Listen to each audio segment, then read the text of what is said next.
Perceval, leaving the Grail castle without having learned anything about what he witnessed there, continues on his journey. Along the path he notices fresh hoofprints leading into the forest. He follows them and comes upon an oak tree beneath which a young woman sits weeping. In her lap she holds the body of a warrior whose head has been cut off. When Perceval greets her, she explains that the man was her companion and that he was killed that very morning by a knight. She asks Perceval where he spent the previous night, since there is no dwelling anywhere near. When he tells her, she cries out that he must have been with the Fisher King. Perceval replies that he does not know whether his host was a king, though he did see him fishing. From her he then learns that the lord of the castle is indeed a king, wounded in battle by a javelin that pierced both his hips, leaving him unable to stand or walk. Because he cannot ride or hunt, he is sometimes carried out in a boat to fish, which is how he came to be called the Fisher King.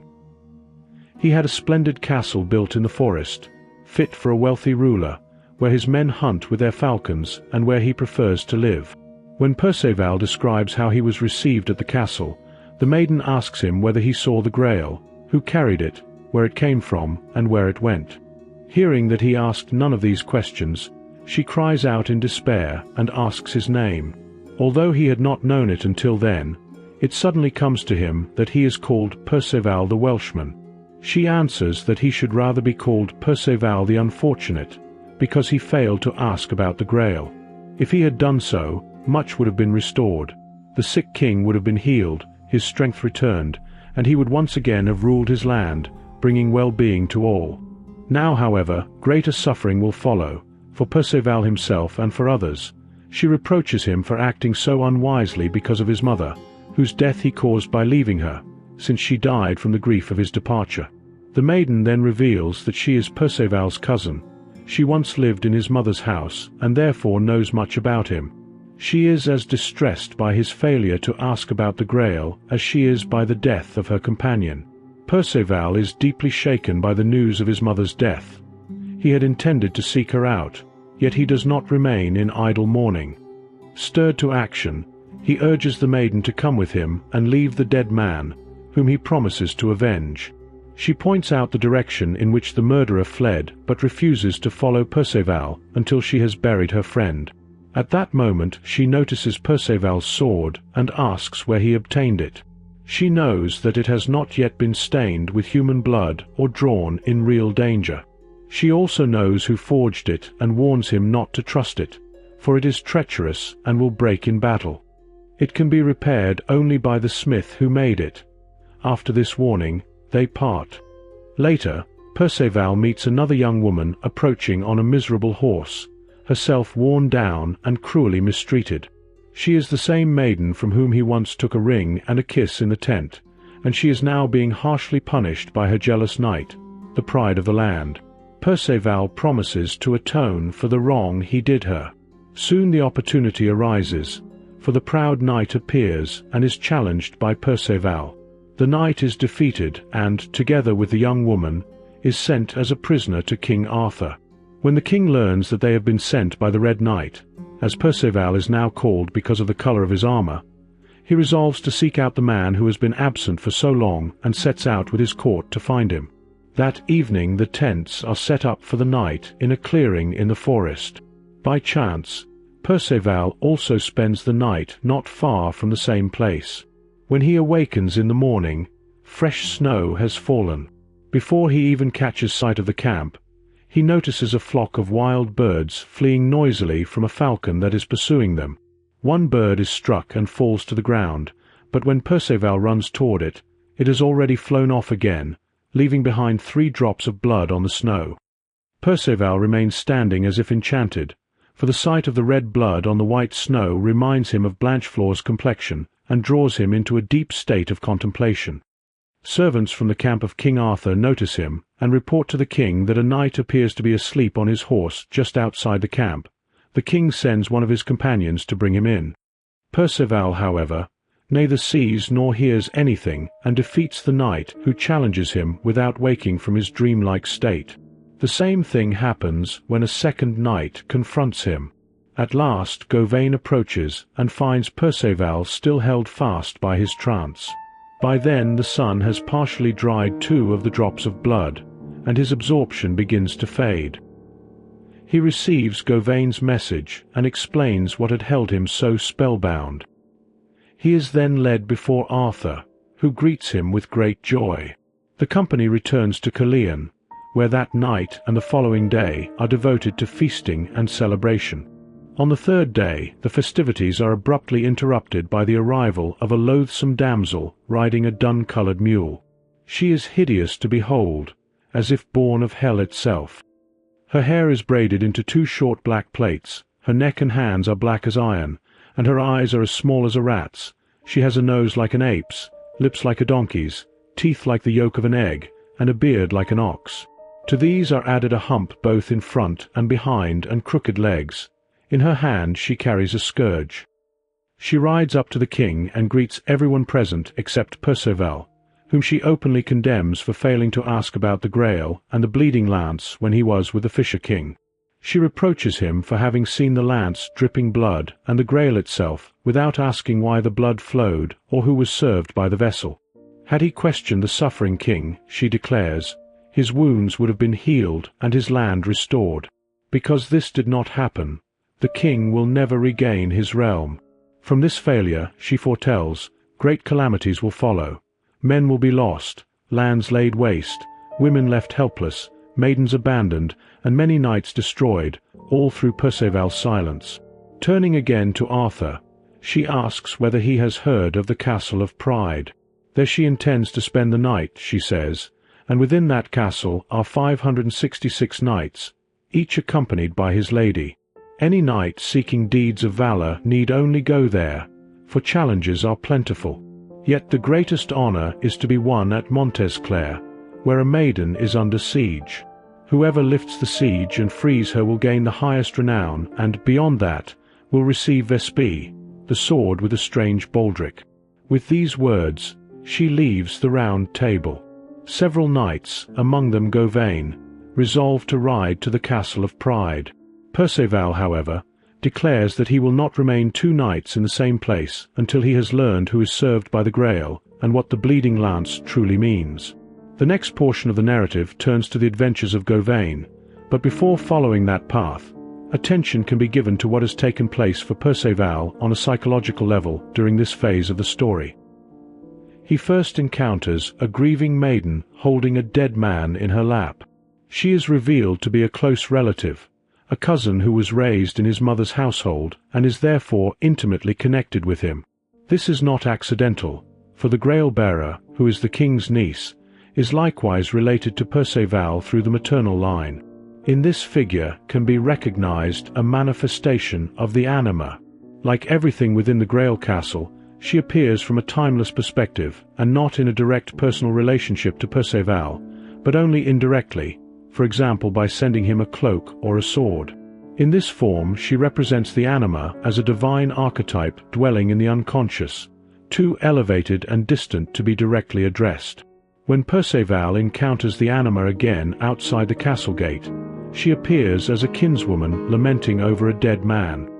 With her, conversation is possible. She thus represents a more human form of the anima, one with whom a personal relationship can be established. The dead man she mourns in fact symbolizes an aspect of Perceval himself, for he witnessed a profound mystery without reflection or inquiry, and from the standpoint of the Grail world this leaves him inwardly lifeless. The fact that both this maiden and the Grail-bearer belong to Perceval's maternal lineage is highly significant, as it touches on the theme of incest. This motif can be understood as arising from a fundamental instinct of kinship, an inward pull toward what is familiar and closely related, which seeks to preserve and protect the inner circle against disruptive outside forces.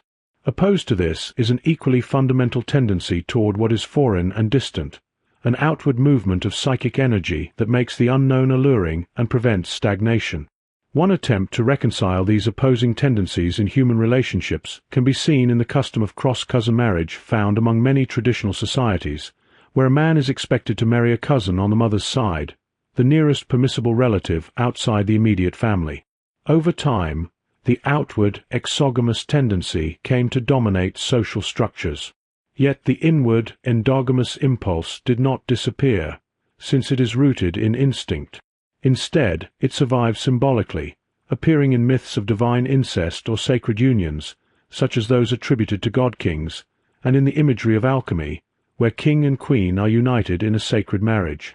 In this symbolic context, the inward-directed impulse no longer serves the cohesion of the family, but instead binds together the inner components of the individual psyche. It becomes an inner drive toward psychological wholeness. Against the fragmenting pressures of collective influences, this inward movement works toward inner consolidation, symbolized by the alchemical stone. Accordingly, when the daughter or niece of the Grail King, who is himself the brother of Perceval's mother, bears the Grail or presents Perceval with a sword or a cloak, she embodies the inward-directed aspect of the anima, the function that furthers the process of individuation. From this perspective, Blanchefleur, whom Perceval left behind because of his longing for his mother, represents the opposite, outward-oriented aspect of the anima. Through her, he is freed from the maternal bond, introduced to life and experience, and brought into contact with his own masculine nature through relationship with a real woman. Yet had he remained with her, he would not have been able to encounter the inner aspect of the anima represented by the Grail bearer. Without separating the anima image from its projection onto an outer woman, there is the danger of remaining trapped in that projection and failing to complete the path toward inner wholeness. Perceval did not consciously grasp this when he left Blanchefleur. He was simply obeying the call to action that drew him onward into further adventures. For this reason, the sight of the 3 drops of blood on the snow recalls Blanchefleur to him and forces him into deep reflection about her. Just as Perceval left Blanchefleur without grasping the deeper meaning of his action, so once again he fails to ask about the meaning of the Grail carried by the figure representing the inward-turned anima. As a result of this omission, he is driven out of the Grail realm. The maiden who sits with a dead man in her lap also evokes the image of pity and sorrow. She recalls the suffering mother mourning her divine son and beloved, that is, the aspect of Perceval that marks him as the divine son of the mother, a redeemer-like figure. Through his symbolic death in the Grail world, a realm of archetypal images oriented toward the future, Perceval as a newly conscious human being is in fact born into the ordinary world, the world of Arthur's Circle of Knights from which he originally set out. Although he is expelled from the Grail world as one who has failed, he nonetheless gains something from it, an intimation of the anima as an inner figure that guides him toward the process of individuation. He is not bound to her in any lasting way. She appears only briefly and intermittently, changing her form, sometimes helpful and alluring, at other times hostile or even dangerous, yet always drawing him onward toward his goal. This loose, distant, and not yet truly personal relationship to the anima belongs to an early stage of development, preceding the condition in which a strong and enduring bond exists with a single feminine figure, such as that found in certain celebrated pairs of lovers. In many medieval tales, similar couples appear, yet these relationships often represent not a conscious bond but an unquestioned emotional entanglement. This is shown, for example, when a knight loses his reason the moment his lady turns away from him, fleeing into the forest and sinking into an animal-like state until chance reunites him with her. Such extreme events arise from a total projection of the anima. Since the anima corresponds to the soul as the bearer of life, separation from the projected image naturally results in a loss of vitality and meaning. As long as the anima is wholly projected outward, the soul remains externalized, and the individual is therefore exposed to great danger. The effort to cultivate a more individual relationship, as practiced in courtly love, aimed at overcoming this state of unconscious participation and replacing it with a more aware and personal connection. Yet alongside this growing consciousness, a distinction must also be made between the real woman and the anima as the archetypal image of the soul. At the same time, an understanding presses into awareness that the anima functions as a guide toward a higher inner wholeness. The maiden mourning the dead man reproaches Perceval for failing to ask where the Grail was being carried and whom it served. In the same way, she tells him that his mother died from the sorrow caused by his departure, and that because of this unrecognized guilt, he was unable to ask the decisive questions about the Grail. Through her words, he becomes conscious of his failing. His name, which he had not previously known, suddenly comes to him. In this moment, He becomes aware of himself as a distinct individual. Here a very ancient and profound insight is revealed. The growth of self-awareness unfolds together with an awareness of guilt. This insight already appears in the story of Paradise, which gives rise to the idea of original sin, and it is likewise present in the belief in karma, understood as a debt carried into one's present life that must eventually be paid. Perceval is no longer the naive and fortunate youth he once was, but has become Perceval the unlucky, now aware of his guilt. He has not, like Adam and Eve, eaten from the tree of knowledge. On the contrary, he has failed precisely by not eating from it, by not asking, by not becoming conscious of the mysterious reality he encountered. In this way he becomes a kind of counter-image to Adam, a role that will continue to shape his destiny. Perceval has thus incurred a double guilt. He neglected his mother, and he failed to ask about the Grail, with the second failure presented as a direct consequence of the first. It can therefore be said that because, or for as long as, he did not truly inquire into his relationship with his mother, he was also unable to inquire into the Grail. This becomes clearer when one considers that the Grail, as a primordial image, takes the place of the mother. At a deeper level, the two failures are one and the same. A similar violation of the feminine principle appears later in the story. The evil Espinaga, whose ghostly hand is linked to the mystery of the Grail, is said to have murdered his mother in the chapel of the Black Hand. Earlier still, at Perceval's first appearance at Arthur's court, the queen suffers the insult of having wine from a stolen cup spilled over her. A related idea is expressed elsewhere in more biblical language. Trevisan recounts the story of Adam and Eve and tells how one of their sons, driven by greed, robbed his grandmother of her virginity. When Perceval objects that such a thing could not have happened, Trevisan explains that the earth itself was Adam's mother. Adam was nourished by her fruits, and yet she could rightly be called a virgin. When one brother slew the other and stained the pure lap of the earth with Abel's blood, the earth was robbed of her virginity. From that moment onward, strife arose among human beings and has persisted ever since.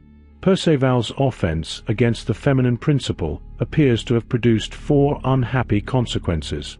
First, there was the young woman from whom he took a ring and whom he kissed by force, bringing misfortune upon her.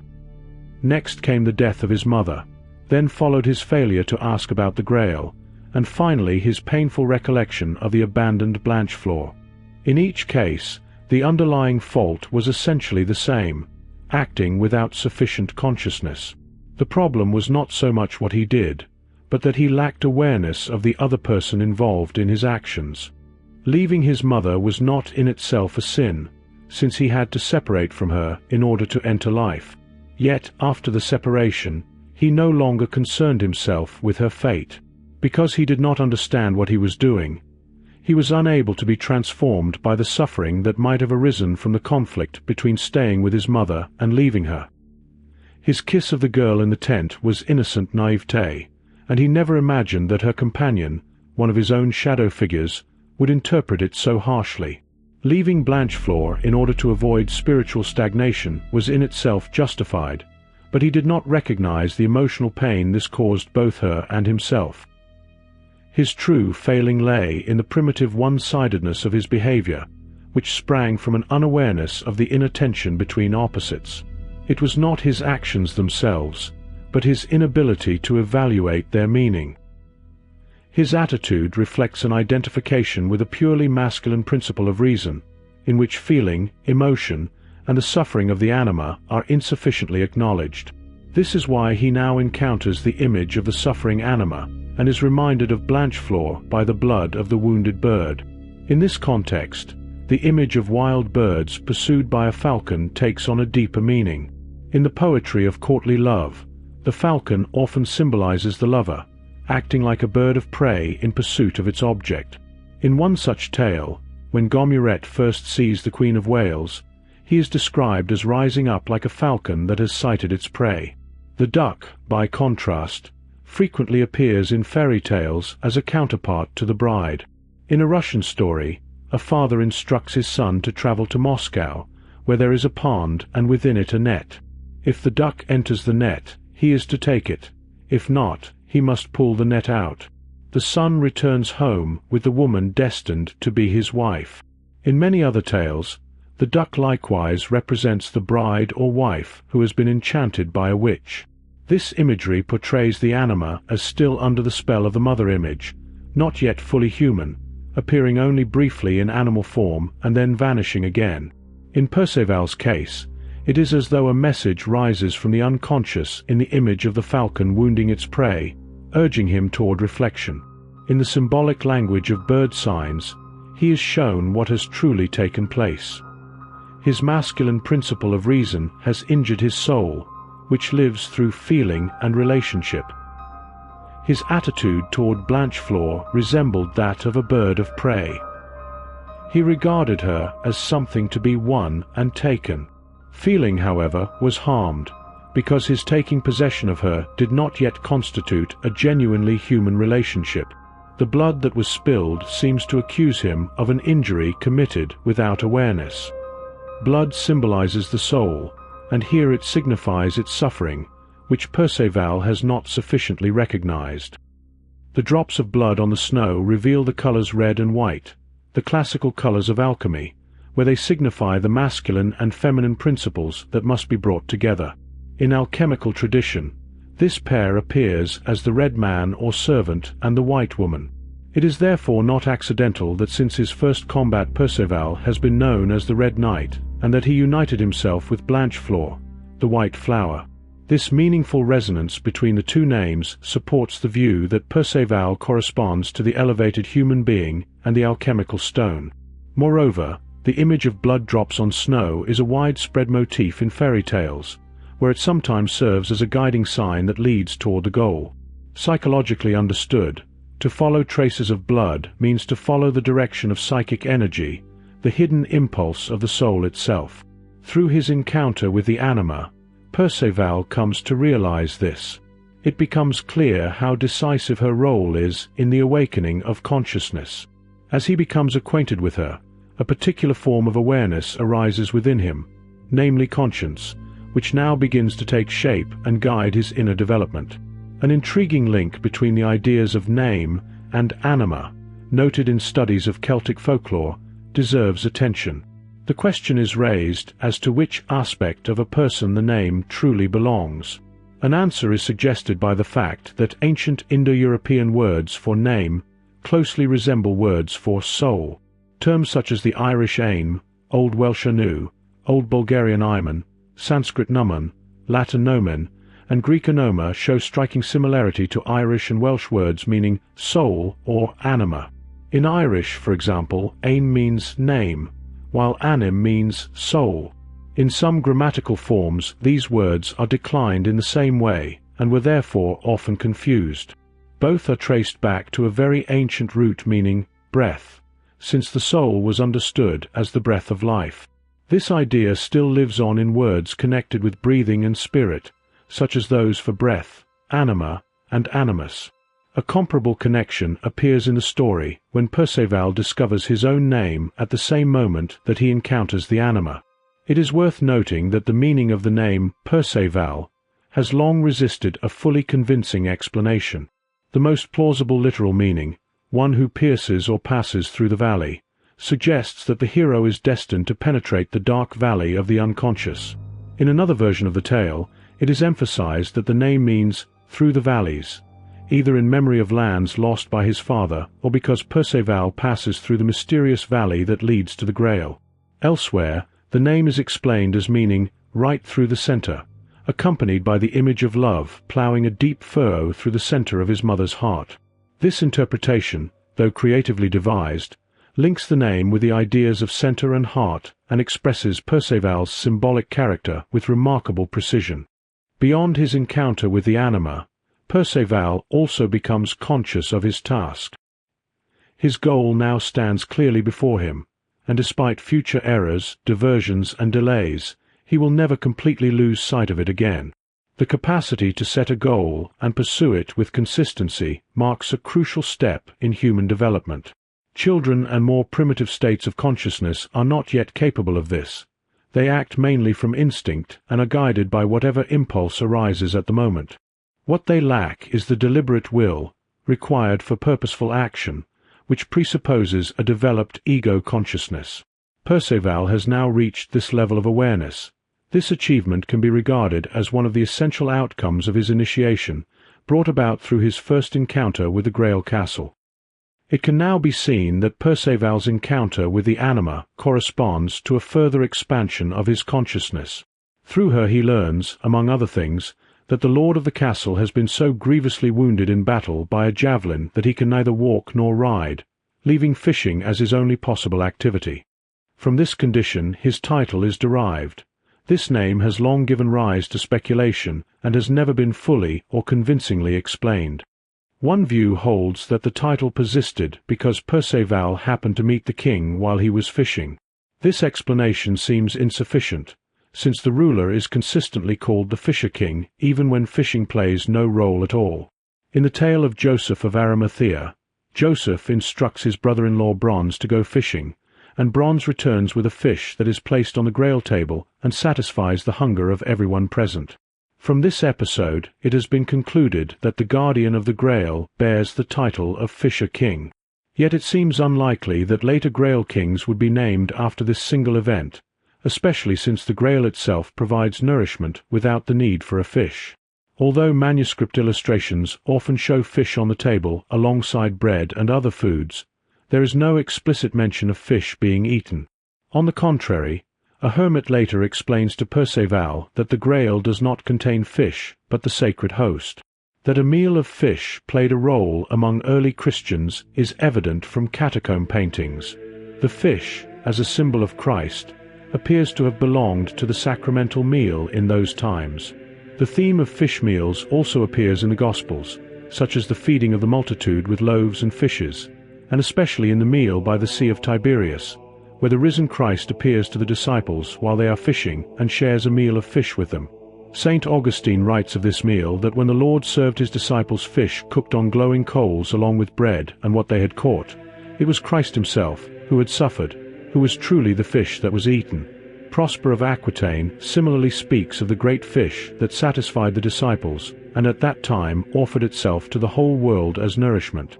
In the Talmud, it is said that only the son of a man whose name meant fish could lead the people of Israel into the promised land, namely Joshua, the son of Nun, whose name is associated with a fish. In other religious traditions as well, the fish often appears as a savior. In the Brahmanic legend of Manu, Vishnu takes the form of a fish in order to save the world. In Assyrian tradition, the fishman Oannes brings writing to humanity and teaches wisdom, science, and the arts. Celtic legend tells of a salmon of wisdom that lived in a spring surrounded by hazel trees and gained its knowledge from eating the nuts that fell into the water. A blending of this idea with Christian imagery appears in a Breton legend, in which Saint Corentin feeds a king who has lost his way while hunting, along with his entire retinue, on the flesh of a miraculous trout kept in a well. The fish, dwelling in the darkness of deep waters, often symbolizes a content of the unconscious that remains below the threshold of awareness, where instinctual and spiritual elements are still fused in an undifferentiated state. For this reason, the fish appears as a source of inspiration and wisdom, and at the same time as a helpful animal impulse, combining insight, redemption, and instinct in a single image. In Carl Jung's Ion, the symbolism of Christ as the fish is discussed in detail, and reference may be made to that work. As already noted, in many religious traditions, the fish primarily represents the Redeemer and has therefore been identified with Christ. The striking resurgence of fish symbolism in early Christianity is also connected, in a meaningful coincidence, with the beginning of the astrological age of the fishes.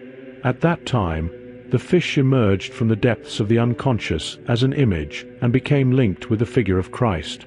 In this particular sense, the fish signifies that aspect of Christ which marks him as a content of the unconscious, a manifestation of the unconscious self. Its animal nature points to instinctual drives, whether biological urges or deeply rooted convictions and emotions. When such contents rise from the unconscious, they may overwhelm consciousness or, alternatively, nourish and enrich it. Through its association with Christ, The fish symbol formed a bridge to the psychic life of humanity and made it possible for the image of Jesus to be received inwardly as part of the human psyche.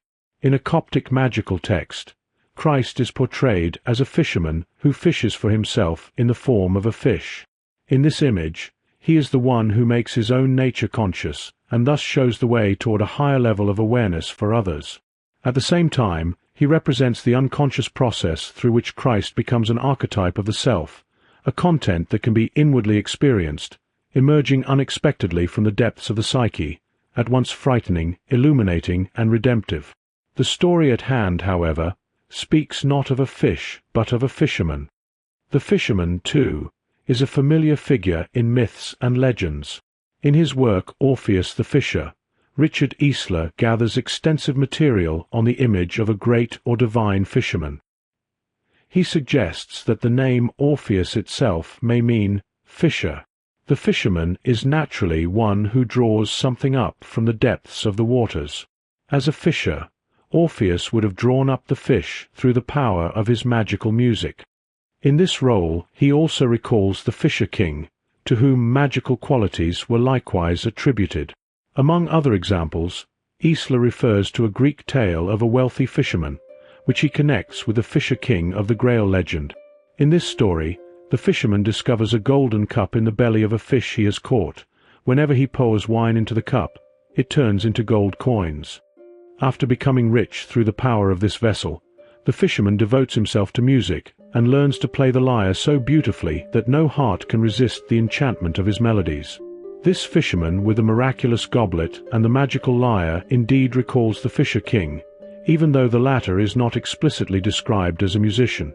At most, it may be observed that Celtic fairy beings were generally thought to be deeply connected with music, and that in many respects the Grail King himself appears to bear the features of a fairy king. If the Grail Castle is understood as belonging to an otherworldly realm, and if, according to Celtic belief, that realm was imagined either as an island within the waters or as lying beneath them, then the ruler of the Grail Kingdom must necessarily have been closely bound to this element. From this perspective, a relationship between the Fisher King and the widely revered Celtic sea god Manannan, known in Welsh tradition as Manawydan, the son of Lear, may reasonably be assumed. He was chosen as leader by the Tuatha De Danann, granted the gods invisibility and immortality, and provided them with magical nourishment. He was also said to possess powerful enchanted objects, including a sword called the Answerer that struck fear into all who saw it, a tablecloth that produced food when shaken, and a cup or bowl that shattered whenever a lie was spoken. These latter treasures strongly recall the imagery of the Grail legend. Christ, however, is not only represented as the fish, but also as the fisher who appointed his disciples, and especially Peter, to be fishers of human beings. Since the Grail King is sustained solely by the host, he cannot be separated from these Christian motifs. Rather than distancing the figure from this context, attention must be directed toward the meaning of the symbol as it appears within it. Among so-called primitive societies, the king, particularly in his earliest role as tribal chief, embodies in his own person the center of the people's life. Within him, the divine spirit of the tribe is made manifest, and upon him depend the psychic and physical well-being of the community, including rain, crops, and the fertility of animals. Psychologically, he represents the self made visible in a human being, around which the entire social and psychic order of the people is organized. This understanding of the king as an incarnate symbol of the self is also connected with the fact that, at early cultural stages, he was ritually put to death when he showed signs of illness or age, so that the spirit of the tribe might function more effectively in the body of his successor. James George Fraser gathered many examples of such ritual killings of kings and demonstrated that traces of this practice survived in later customs, including the Egyptian Sed festival and even the modern figure of the Carnival King. The same archetypal motif appears to be at work in the image of the Grail King, who is aged and unable to die. Helen Adolphe interpreted the Grail King as a symbol of a wounded society, while H.B. Wilson regarded him as representing humanity in a fallen condition. In the chapter titled Rex and Regina, in Mysterium Coniunctionis, Carl Jung demonstrated that the mystery of the king's death and renewal also persisted symbolically within alchemy, pointing to the universal importance of this idea. In the same work, he explained that the image of God prevailing in collective consciousness requires periodic renewal, because a dominant attitude of consciousness is only valid when it corresponds to the demands of both consciousness and the unconscious.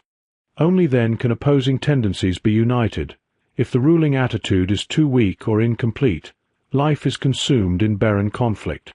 When the old attitude descends into the unconscious and is renewed, a new symbol of wholeness emerges from it, appearing as a son to the old king. In the Grail legend, Perceval is chosen to become this son, yet at the outset the process of transformation is somehow halted, so that the old king cannot die and Perceval is unable to bring an end to his suffering.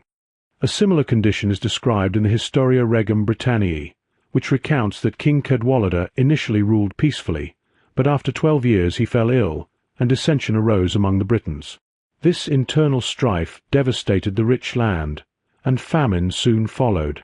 The necessities of life were lacking everywhere, except for hunting, which remained the only solace, just as angling was the sole consolation of the Fisher King. The famine was succeeded by a terrible pestilence that depopulated the country. The survivors banded together and migrated to Armorica, mourning loudly as their sails carried them, lamenting, "Woe unto us sinners on account of our frightful misdoings." It is possible that the lamentations observed at the site of the lance, or the king's litter in the Grail Hall, preserve a memory of this event. In Armorica, the emigrants were received by Alanus. In some versions of the Grail story, Perceval's father, or even the Grail King himself, is named Alan le Gros. Consequently, Britain remained desolate and abandoned for 11 years. Eventually, Cadwallader sought Alanus' help to reclaim his former kingdom, which had been firmly occupied by the Angles during his absence. When he planned to assemble a fleet, however, an angelic voice instructed him to refrain, for the time was not yet ripe. The voice further commanded him to make a pilgrimage to Pope Sergius in Rome, where he would atone and be received among the saints. Because of his faith, the Britons would recover their island at the appointed time. This restoration would not occur until the relics of Cadwallader and other saints, hidden during the heathen invasions, were discovered and brought from Rome to England. The lance, in particular, served as a symbol of the kingdom to be restored.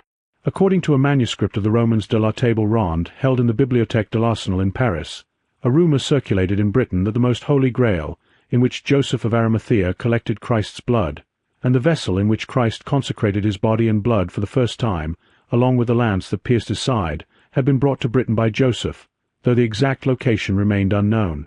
The search for the Grail, therefore, originated from this rumour, which may have derived from the allusion to hidden relics in the Historia Regum Britanniae, whose discovery would coincide with the restoration of the Britain's kingdom. In this account, it is the king's sickness that triggers conflict. The ruler can no longer hold opposites together. This leads to the total devastation of the land and the stagnation of psychic life. Restoration is delayed, meaning the process of renewal is suspended for a long time. Psychologically, the relics represent the potential for further development of the Christian symbol, a development that was long postponed due to the dominance of regressive pagan tendencies. The concealment of the relic, or, in some versions, the Grail, results in a state of scarcity and illness, creating a situation that demands redemption. This evokes the archetypal idea of a lost paradise. Notably, this misfortune does not appear from the outset, but emerges at a certain moment, when the possibility of discovering the hidden treasure becomes attainable. In many accounts, it is emphasized that wonders will commence at a particular time. In every land where the lance is to be found, marvels of such magnitude and terror will occur that all peoples will be astonished, and these marvels arise solely from the knowledge of the Grail and the lance. The desire for them among the virtuous will be so intense that they will willingly endure the frightening adventures of worldly chivalry simply to witness the miracle of the Grail and the lance. In this way, the Grail shares the qualities of hidden treasures that are said to blossom from time to time. When they do, the moment has come for them to be revealed. If not, they vanish again. The Merveilles de Bretagne served as one such sign of the flowering of the treasure, a call from the hidden value inviting someone to find it. Simultaneously, this call reflects the constellation of psychic values in the depths of the unconscious, arising whenever the dominant ideal in consciousness, the king, lacks sufficient vitality to maintain the union of opposites. The old Grail King, sustained solely by the host, cannot be separated from these Christian ideas. He clearly represents a Christian archetype within the collective consciousness, or, alternatively, the prototype of the Christian man. He is not Christ himself, but he personifies the element of Christ that has been admitted into tradition and consciousness, forming a ruling ideal that influences and impresses itself on society. As such, he also symbolizes the collective man shaped by the Christian image, yet, like all kings, he ages and requires renewal or redemption through a successor. Although the Grail King embodies the prototype of Christian man, he also retains traits of the sea kings and wealthy fishers of the pre-Christian Celts and antiquity, giving him a pagan shadow. It is as if the archetypal process that crystallized around the historical figure of Jesus as the fish is now repeated in the Grail King. The fairy king of the waters becomes an archetypal image attached to the Christian king, enriching him with qualities emerging from the unconscious.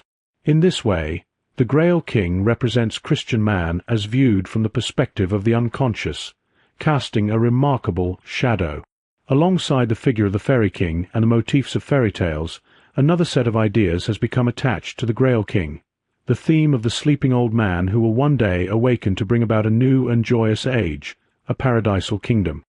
This complex draws on the ancient notions of the sleeping Kronos or Saturn, the motif of the resting old man in the legend of Alexander and its variants, and the story of the Apostle Thomas remaining incorrupt in his tomb in India, along with other parallels. These ideas are also linked to the anticipation of a future earthly golden age or kingdom. In the German traditions especially, this Eastern motif, particularly Persian in origin, is renewed, likely because it resonated with a content constellated in the unconscious. The Germans expressed this in the image of the old man asleep in the mountain, applied to Barbarossa, William Tell in Switzerland, and many other heroes. This figure, as research shows, is ultimately connected to Wotan, who waits to reappear in the world. In this way, the shadow aspect of the suffering Grail King is tied to a dark, pagan god image that has not been acknowledged by the prevailing conscious attitude. The Fisher King of the Grail legend is thus not only striking in appearance, but is also suffering, being either lame or ill. Suitable parallels in Celtic legend are scarce, but the motif of an ailing king in need of healing and redemption is widespread in fairy tales. Psychologically, this reflects the recurring pattern that the outwardly crystallized conception of the self, once incorporated into collective consciousness, grows old and must be transformed, rejuvenated, or replaced. This renewal allows the eternally self-renewing psychic life to flow from the depths and preserves its ungraspable, fresh, and unexpected aspects. A connection between suffering and fishing appears in a Jewish tradition, highlighting the interweaving of Eastern and Western themes in the Grail stories. This is evident not only in versions tied to the Oriental legend of Joseph of Arimathea or in Wolfram, where the prototype of the Grail story seems to arise from the pagan Jewish Orient, but also in Critian, whose narrative otherwise shows characteristics of a Breton fairy tale. According to Jewish belief, at the end of the age of Leviathan, the angel Gabriel will catch a pure fish, which will then be divided and served to the pious. By partaking of its flesh, this eschatological fish, the Leviathan, acts as a remedy for the righteous. The Messiah is said to appear at the very moment when the sick one, yearning, longs for this fish, which cannot be found anywhere else. When Perceval appears, the Grail King is exactly in the condition of the sick one who yearningly craves the fish. In truth, the king is fishing for the Redeemer, who manifests in the form of Perceval. This is significant, for the state of the Grail realm and its king, ailing and in need of redemption, constitutes the essential point of the quest. The crucial matter is not merely the attainment of the Grail, but the redemption that accompanies it. Yet why does the Christian Grail King long so intensely for the fish, the Redeemer, when Christ has already appeared? This reflects, in part, the revival of eschatological expectations that gripped Christian humanity around the turn of the first millennium and later. In this context, it is noteworthy that the Kathari professed a revelation of John, which recounts that before his fall, Satan visited the earth, still covered by the primal waters, and there found 2 fishes lying upon the waters, like oxen yoked for ploughing, holding the whole earth by command of the invisible Father from sunset to sunrise. These 2 fishes, as Jung observed, should be interpreted as ruling powers, divine primeval figures remaining in the unconscious. Together they cannot refer simply to Christ, suggesting instead an allusion to the heretical beliefs of the Ebionites and later the Bogomils, who taught that God had 2 sons, Saturnal, the elder, and Christ, the younger. The 2 fishes symbolically indicate these 2 sons, as well as the zodiacal sign of the age of the fishes. The doubling asserts that this world age is governed by 2 principles, Christ and Antichrist, or Christ and Saturnal, working together like yoked oxen to cultivate the earth. The transition from the first to the second fish occurred around the year 1000, marking the beginning of a new era that manifested in religious movements such as those of the Bogomils, Cathari, Albigenses, the Poor Men of Lyons, and the Holy Ghost movement of Joachim of Flores. Alchemy and its evolution into modern natural science, eventually merging with anti-Christian rationalism and materialism, also fall within this age of the second fish, which, while inimical to Christianity in some respects, operates along a similar trajectory toward greater human consciousness. Perhaps it is this second fish for which the Grail King yearns so deeply. Before exploring this further, it is necessary to consider why the Grail King and his kingdom are so desperately in need of redemption. In Robert de Boron, the king's infirmity arises solely from old age. In most other versions, he has also been wounded. In Crition, Perceval's cousin tells him that the Fisher King was struck in both hips by a javelin during battle. In Wolfram, Anfortas is pierced by a poisoned spear wielded by a heathen also seeking the Grail. At that time, the king fought not for the Grail, but for love of the beautiful Aurgelus. The arrogance and sinful worldliness of his opponent are given as the true cause. A hermit who instructs Perceval warns him against haughtiness, recommending humility and modesty instead. Although the iron from the spear would have been removed, the poison remained in the body, preventing healing despite the application of every imaginable cure. Wolfram's reference to the Grail King's suffering as being especially severe at the time of the new moon and in connection with the ascension of Saturn carries important significance. For a contemporary audience, these words would immediately evoke astrological associations. The new moon reveals the moon's uncanny and dangerous side most distinctly. Writing of the Church as lunar, Augustine notes that arrows are readied to shoot in the darkness of the moon at the upright of heart. At this time, the sun enters conjunction with the moon and, influenced by her instability and perishable nature, is darkened into the soul Niger, for the moon possesses a strikingly nether-worldly quality. To her are linked the snake, the tiger, the manes, the lemurs, and the infernal gods. In connection with the Grail theme, this dark aspect of the moon requires particular attention. Paracelsus describes moonlight as a moisture of fire of a cold nature. The Grail King is chilled, and the poison in his wound acts like ice, making it highly receptive to poison. If a menstruating woman looks upon the moon, it becomes poisoned, and when the moon is new, it is of a poisonous kind. The moon personifies feminine consciousness, the feminine in general, and man's anima, qualities equated with the conception of eros. Consequently, a dark feminine element underlies the Grail King's wound. 2 versions of the Grail legend explicitly support this view. In the Welsh Perida, which preserves archaic elements, the king's laming is caused by the witches of Gloucester, fierce Amazonian women who intend to harm the Fisher King. Perida captures one of them, who admits she is fated to suffer humiliation at his hands, but declares that he will learn knighthood and arms from the witches. He follows her into their palace for 3 weeks, at the end of which he may choose a horse and weapons to continue his journey. This mirrors the Irish hero Cuchulainn, who was trained by Scathach, the goddess of war. These wild warlike women descend from destructive and terrifying feminine deities, such as Kali in India or Cybele of Asia Minor. In Perida, the witches also kill a cousin of Perida, whose head is brought in on a charger in place of the Grail. This dead man, whom Perida must avenge, had appeared to him in the forms of various maidens. He summons Arthur and his followers to battle the witches, annihilating them, thus expiating their misdeeds and avenging the dead man, although it is unclear whether the lame king regains his health. In any case, a destructive feminine element, echoing the dark side of the moon, emerges behind the Grail King's illness. The association of witches with the moon, particularly Hecate, is well established. That witch madness peaked during the height of the Christian Middle Ages is significant for this symbolic complex. The overemphasis on a one-sided, overly spiritualized feminine, along with the exclusive veneration of the Virgin, activated a dark feminine aspect, endowing it with a dangerously demonic quality. In these versions of the legend, this dark feminine power presses threateningly upon the king, the archetype of Christian man. A related story, known as the Elucidation, which sought to clarify connections that had already become obscure, highlights a slightly different aspect of the same theme. It recounts how the destruction of the land of Logres, long foretold, actually came to pass. At one time, maidens lived in certain burial mounds or grottos of springs in that land, and they would refresh weary hunters or travelers with food and drink.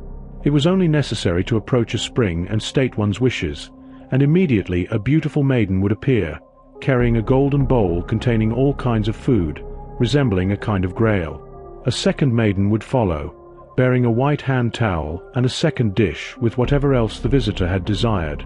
The maidens served all wayfarers in this way until a king named Amangans violated one of them and stole her golden bowl. His people followed his example, and from that time the maidens never again emerged from the grottos. Consequently, the land fell to waste. Trees lost their leaves, grass and flowers withered, and the waters receded. The once glorious court of the rich fisher, which had adorned the land with gold and silver, furs, precious goods, abundant food, and falcons, hawks, and sparrowhawks, could no longer be found.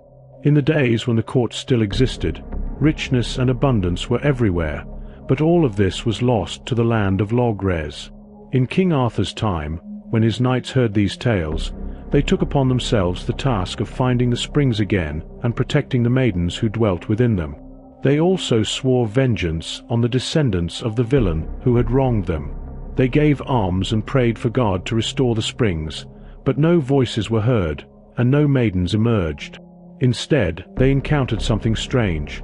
In the forest they often met beautiful maidens escorted by well-armed knights, with whom they fought for possession of the women. In this way, Arthur lost many brave knights, but also gained many.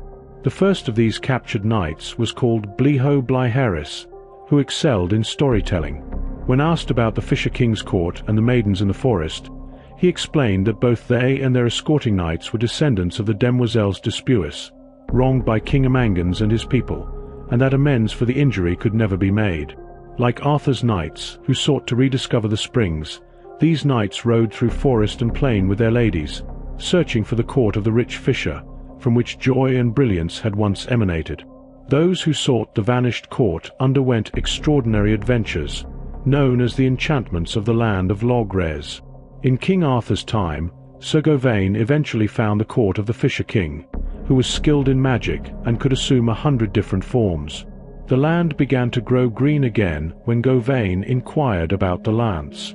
Yet even before this, a young boy, without equal in the world, had first discovered the court and come to the round table. Initially considered foolish and uncouth, he later won great esteem and searched extensively until finally finding the court. This youth was the Welsh Perceval. Many similar stories, in which fairies or elves offer hospitality to men or marry them, persist in Irish and Welsh tradition. Descendants of such unions were called Pelinga, supposedly because one fairy bore the name Pel or Penelope. In Wales, even in the 19th century, people maintained that they had known such families.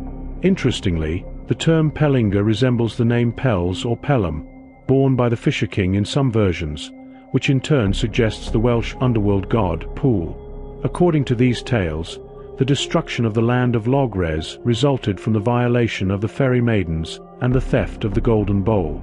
In other words, a wrong was committed against a feminine being, and nature itself was plundered.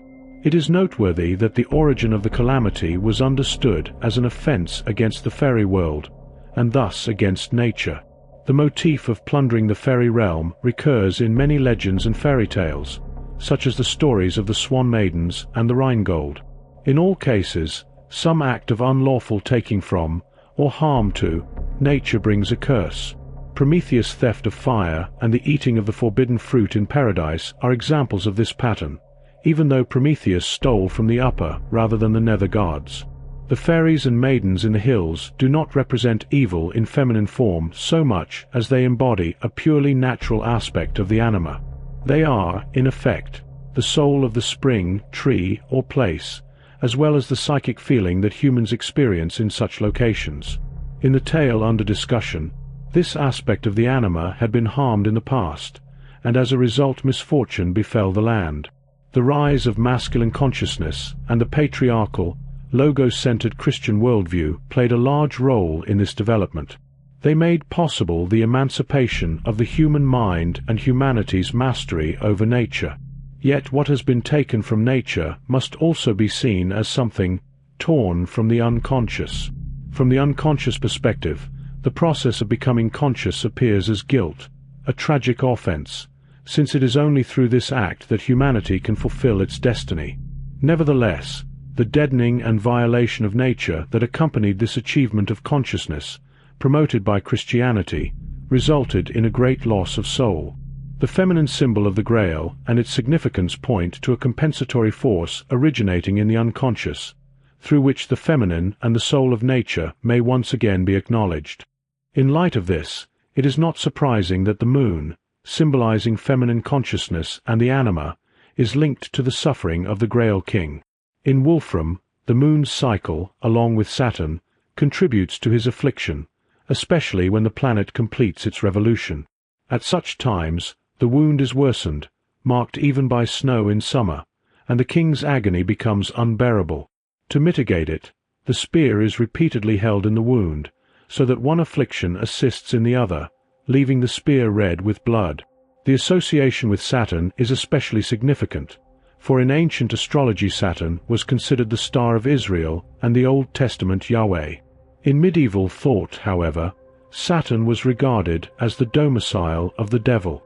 It was depicted as lion-headed, like the demiurge Ialdabaoth in certain Gnostic systems, and considered a black star and malevolent, associated with donkeys, dragons, scorpions, vipers, foxes, cats, mice, nocturnal birds, and other devilish creatures. While Christianity was thought to have arisen under a conjunction of Jupiter, the kingly planet, and Mercury, the Judaic religion was seen as dominated by Jupiter and Saturn, and the Antichrist by Jupiter and the moon. In antiquity, the ass, considered particularly lustful, was sacred to Saturn, who was therefore also worshipped as a god of fertility.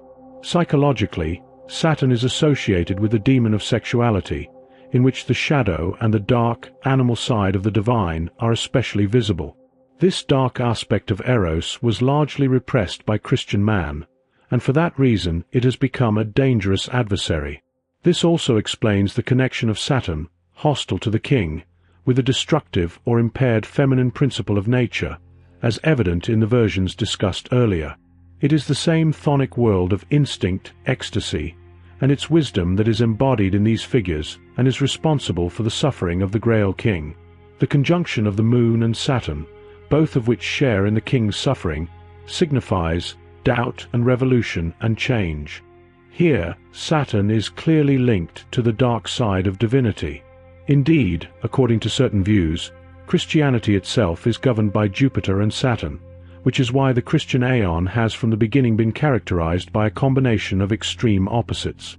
These antitheses are personified in the figures of Christ and Antichrist. It is therefore significant that, insofar as the Grail King represents Christian man, he should have been injured precisely by Saturn, the malefic spirit opposed to Christianity. Remarkably, the Grail King sometimes seems to interchange roles with Saturn. In the adventures of Gauvain, which parallel the Perceval story in many respects, Gauvain comes upon a castle resembling the Grail Castle, even appearing to be identified with it in several versions. Beside the steps leading to this magical stronghold sits a man on a bundle of gladioli. He has a wooden leg inlaid with gold and silver and set with precious stones, and is whittling an ash staff with a small knife. He ignores the entering hero and his guide, and they do not address him. The guide whispers to Gauvain that the man with the wooden leg is very rich, and that he would have to hear unpleasant things if not for the guide's presence. This man, apparently the builder of the miraculous castle and an astrologer, corresponds to Clincher in Wolfram's Perceval and to Gansquoter in Heinrich von dem Thurlin's Joe Crone. He functions as an ill-omened parallel to the Fisher King, who is also sometimes called the rich maimed king. His wooden leg marks him as a personification of Saturn, who in medieval illustrations is often depicted with a wooden leg. Everything that characterizes Saturn, the agent of the king's injury, must also be applied to the king himself. Here, he is portrayed as the sole Niger of the alchemists, the dark shadow of the principle of consciousness, or the obscure and negative element that participates in the apparently clear and light nature of consciousness. However, since the sun has traditionally been a god image, Saturn also represents an unrecognized but present aspect of the god image dominant in human consciousness. From this aspect emanate dangerous influences. The gladioli on which the man with the wooden leg sits point in a direction distinct from that of Saturn, since the iris is one of Wotan's symbols, representing the love he inspires and German kingship. It could be suggested, therefore, that this paradoxically dark aspect of the highest Germanic god also plays a role in the action. It is simultaneously mysterious and meaningful that the magician should be cutting an ash stick when Gauvain encounters him, for ash is the traditional wood of Germanic spears, and the Grail King was struck by the spear of a treacherous opponent, sometimes described as invisible. In a mysterious sense, the wounded and the wounder are united, and because medieval man did not comprehend the unconscious impulse behind the spear thrust, the dark daimon now works on another spear, producing an uncanny premonition of the devastating blow that Wotan has inflicted upon Christian humanity. Since this dark, Clincher-type magician will be revisited later in relation to Merlin, the discussion here is limited to its connection with the wounded Grail King. The cause of the king's injury is not always linked to the feminine principle or Saturn. Many other explanations appear in different versions. In the continuation to the Perceval, for instance, the king is wounded by a fragment of the ill-omened sword that had treacherously killed his brother. A similar narrative is told in Merlin. There, a knight accompanied by another knight named Boleyn is mysteriously murdered. The murderer is Garlon, a brother of the Grail King, who rides invisibly and kills with an unseen lance. Seeking revenge, Boleyn goes to the court of King Pelihan, where Garlon, invisible while on horseback, is serving at table. Boleyn reproaches him and kills him, provoking a great tumult. The king seeks to avenge his brother, and at the same time Boleyn's sword breaks. Pursued by King Pelihan, Boleyn flees from room to room. Eventually, Boleyn enters a richly furnished apartment where a bed covered in cloth of gold holds someone lying upon it. By the bed stands a golden table supported on 4 silver feet, upon which rests a wondrously crafted lance. Weaponless, Boleyn seizes the lance and wounds the pursuing Pelihan, who falls unconscious. At that moment, the castle collapses with a deafening crash, and Boleyn loses consciousness. Merlin had prophesied that Boleyn would deliver the coup d'Uluru, which would result in 3 kingdoms being laid waste for a period of 12 years and their populations deported. The lance with which Boleyn struck King Pelihan is the same lance that had pierced the body of Jesus on the cross.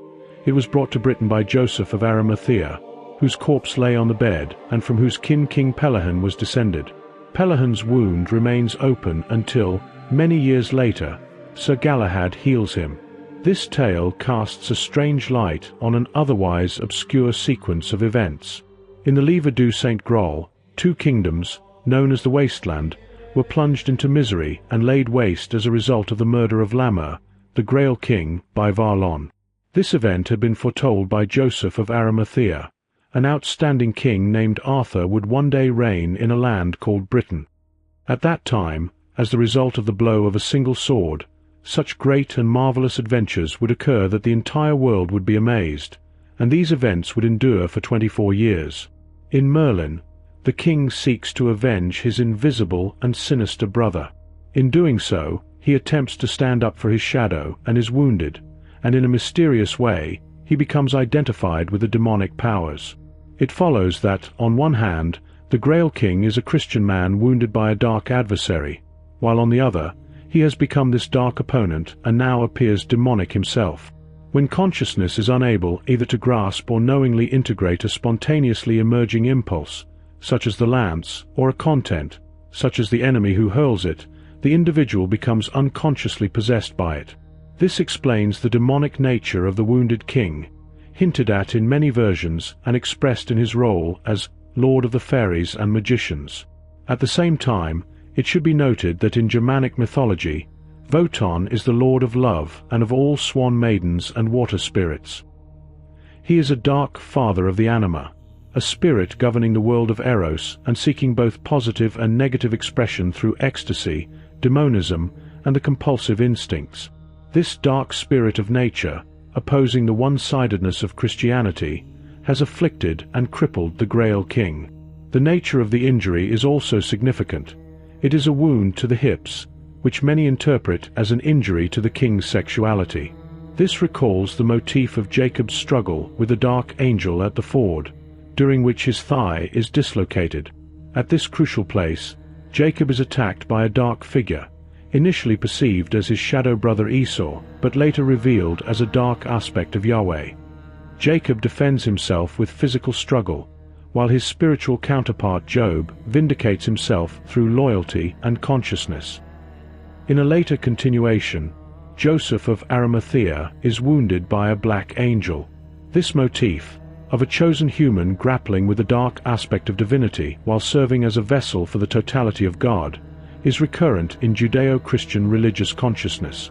Perceval's father and the Grail King both experience this fate without mastering it, which is why the question is renewed for Perceval. The motif of the one-legged king also appears in alchemy. Albertus Magnus described the stone as monoculus, or uniped. In an alchemical codex of Abraham the Jew, two one-footed kings are depicted bound together like Siamese twins. The inscription shows that this refers to the duality in unity of Mercurius and to the conscious integration of opposites. One figure reflects the other, indicating a complementary relationship between physis and spirit. Following the discrimination of opposites, which arises from the dark night of the soul, the opposing elements are reunited in alchemy, symbolized by the conjunction of king and queen. In the Grail story, the one-footed man represents the king's shadow, still separated and wounded in the leg. The other half, whose role in alchemy is taken by the queen. In summary, the Grail King embodies the principle of Christian consciousness confronted with the problem of physis and evil. It is as if the dark aspect of divinity has struck him to awaken him to a more conscious religious awareness. Yet, he cannot resolve the problem within the framework of the outlook he represents. He must therefore await a successor to free him. His condition is analogous to that of the alchemical Rex described in the Aurelia Occulta, who says, "I am an infirm and weak old man, surnamed the Dragon. Therefore am I shut up in a cave, that I may be ransomed by the kingly crown. A fiery sword inflicts great torments upon me. Death weakens my flesh and bones. My soul and spirit depart. A terrible poison. I am likened to the black raven, for that is the wages of sin. In dust and earth I lie, that out of three may come one. O soul and spirit, leave me not, that I may see again the light of day, and the hero of peace whom the whole world shall behold may arise from me." This hero of peace is the alchemical stone with which Perceval is equated in the Grail legend. While Perceval reflects on the Grail King and his suffering, the story shifts to Gauvain, who serves as a kind of double to Perceval. In many versions, such as Joe Crone, Gauvain is portrayed as the primary Grail hero, while in the continuation, he is placed in the foreground so prominently that some scholars have suggested he was the original hero, later supplanted by Perceval and eventually by Galahad. This, however, seems unlikely. What is striking is the way the two heroes move along parallel paths. Gauvain exhibits more archaic features. For instance, in some versions, His strength waxes from midnight to midday and wanes thereafter, marking him as a sun hero. The two protagonists form a classical pair of heroes, comparable to Gilgamesh and his dark brother Enkidu, Castor and Pollux, Odysseus and Ajax, Mithras and Sol, or heroes always accompanied by a servant, such as Moses and Joshua ben Nun, Elijah and Elisha.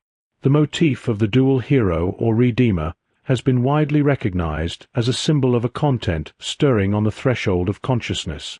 In the Grail legend, the doubling of heroes suggests that a new image of the redeemer and hero is being constellated. Their roles have not yet been fully determined. Compared with other heroic pairs, Gauvain functions as Perceval's shadow brother, not achieving the same success in completing the task.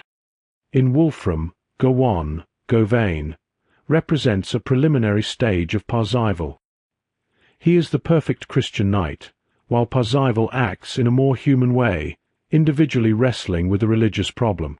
Perceval is portrayed as striving spiritually to achieve a broader development of consciousness, whereas Gauvain follows paths already established.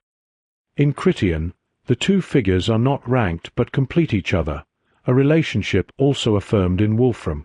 In contrast to Gauvain's role as the shadow brother, it appears that he is also the sun hero, to be equated with Gilgamesh from the Babylonian epic, rather than with his shadow brother Enkidu. Yet, considering the curious reversal that, from the year 1000 onward, tended to reassess all Christian contents, it becomes meaningful that the sun hero, embodying the principle of collective consciousness still dominant in the first half of the Fish Aeon, as it had been in the pagan world, was repressed into the shadow. Meanwhile, the earthy, natural, mortal anthropos of the Enkidu or Pollux type was elevated to the place of the highest guiding principle. In Wolfram's version, the two fight together without recognizing each other, and afterward Perceval exclaims, "I have been fighting against myself," to which Gauvain responds, "Thou hast conquered thyself." Gauvain therefore likely represents an outgrown aspect of Perceval himself, probably the one-sidedness of consciousness evident in his early history. His naive ideal of chivalry that led him to offend against the feminine principle, an offense of which he is gradually becoming aware.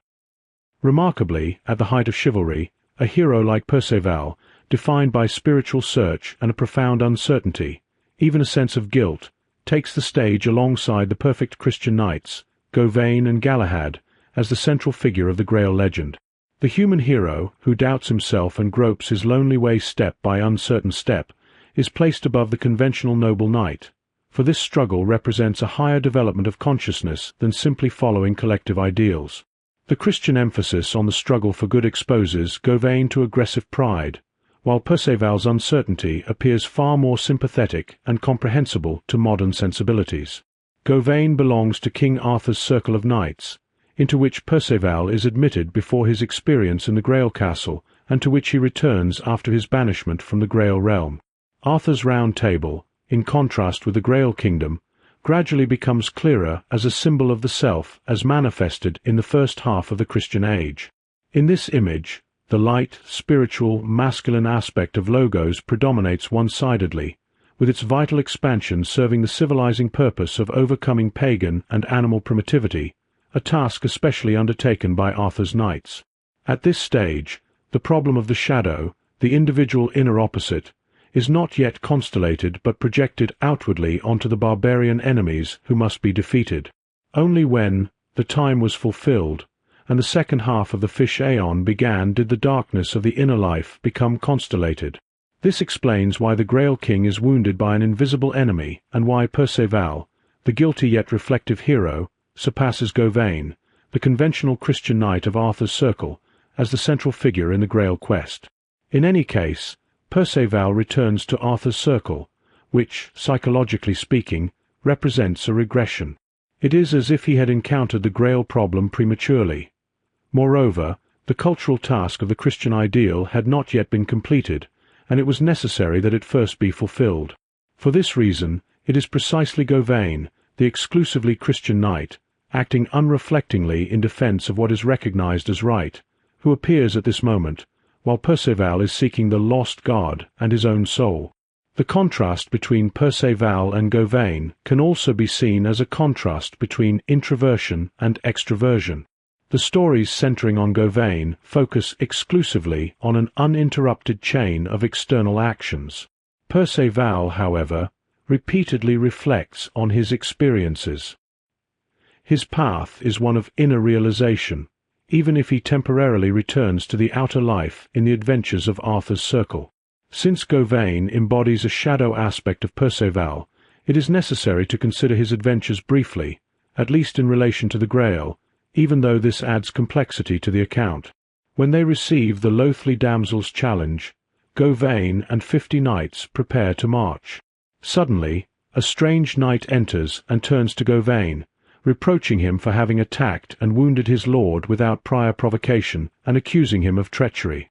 Gauvain disputes this, but decides to follow his accuser, named Gingambrezil, to justify himself through single combat before the king of Escavalon.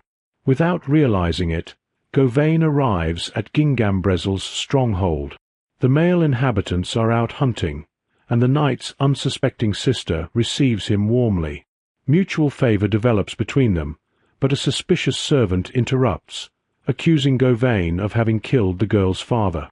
The local inhabitants storm the castle. Armed only with a chessboard and chessmen, Gauvain and the damsel manage to hold off the attackers temporarily. At that moment, Gingambrezil returns from the hunt with the king of Escavalon. They condemn the violation of hospitality by the burghers and decide to postpone the contest for 1 year. During this time, Gauvain is to seek the bleeding lance, the lance by which it is said that one day the kingdom of Logres will be destroyed, and deliver it to the king. If he succeeds, the dispute will be resolved upon his return. In this way, Gauvain embarks on a quest that parallels Perceval's, for the lance and the Grail are kept in the same location. These objects confirm the earlier interpretation of the two heroes. Gauvain, the Christian knight, seeks the masculine symbol, the lance, which will destroy the kingdom, and must therefore confront the enemy's dark hiding place. Perceval seeks the feminine, containing vessel or stone, a symbol of totality that transcends the problem of opposites and unites them. Gauvain's adventures in Gingambrezil's castle are only the first in a long series of encounters with women.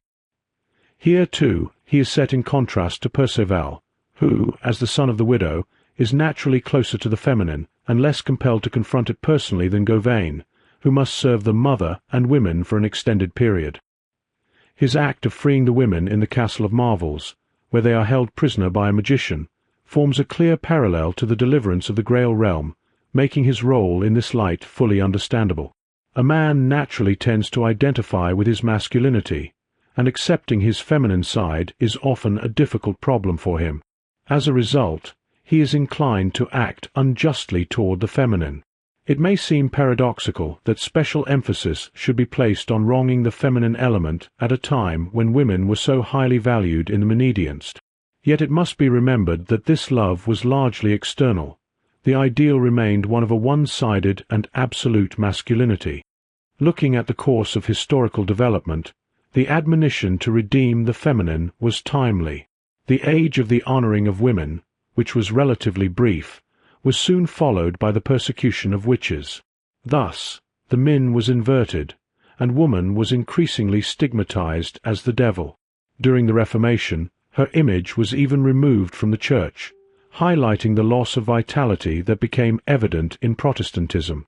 Around the same time, the rise of the scientific attitude emerged, which conflicted with any cult of woman or nature. To unveil nature, reverence had to step aside, since emotional restraint hindered inquiry. The modern age, therefore, is not one of respect for nature, but of its domination and even exploitation. Yet, as with Protestantism, this technological and mechanized approach entails a loss of soul.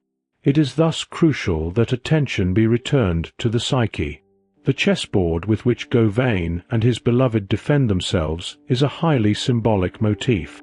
In chess, two sides, black and white, confront each other, and a nearly all-powerful queen stands beside a somewhat helpless yet vitally important king.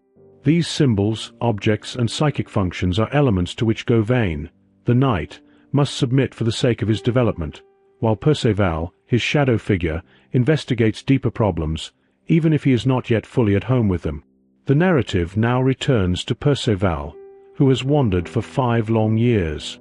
During this time, he has completely forgotten God and has not entered a church once.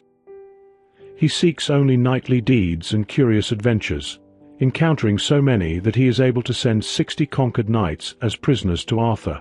One day, he meets 3 knights and their ladies, all on foot and wearing penitential garments.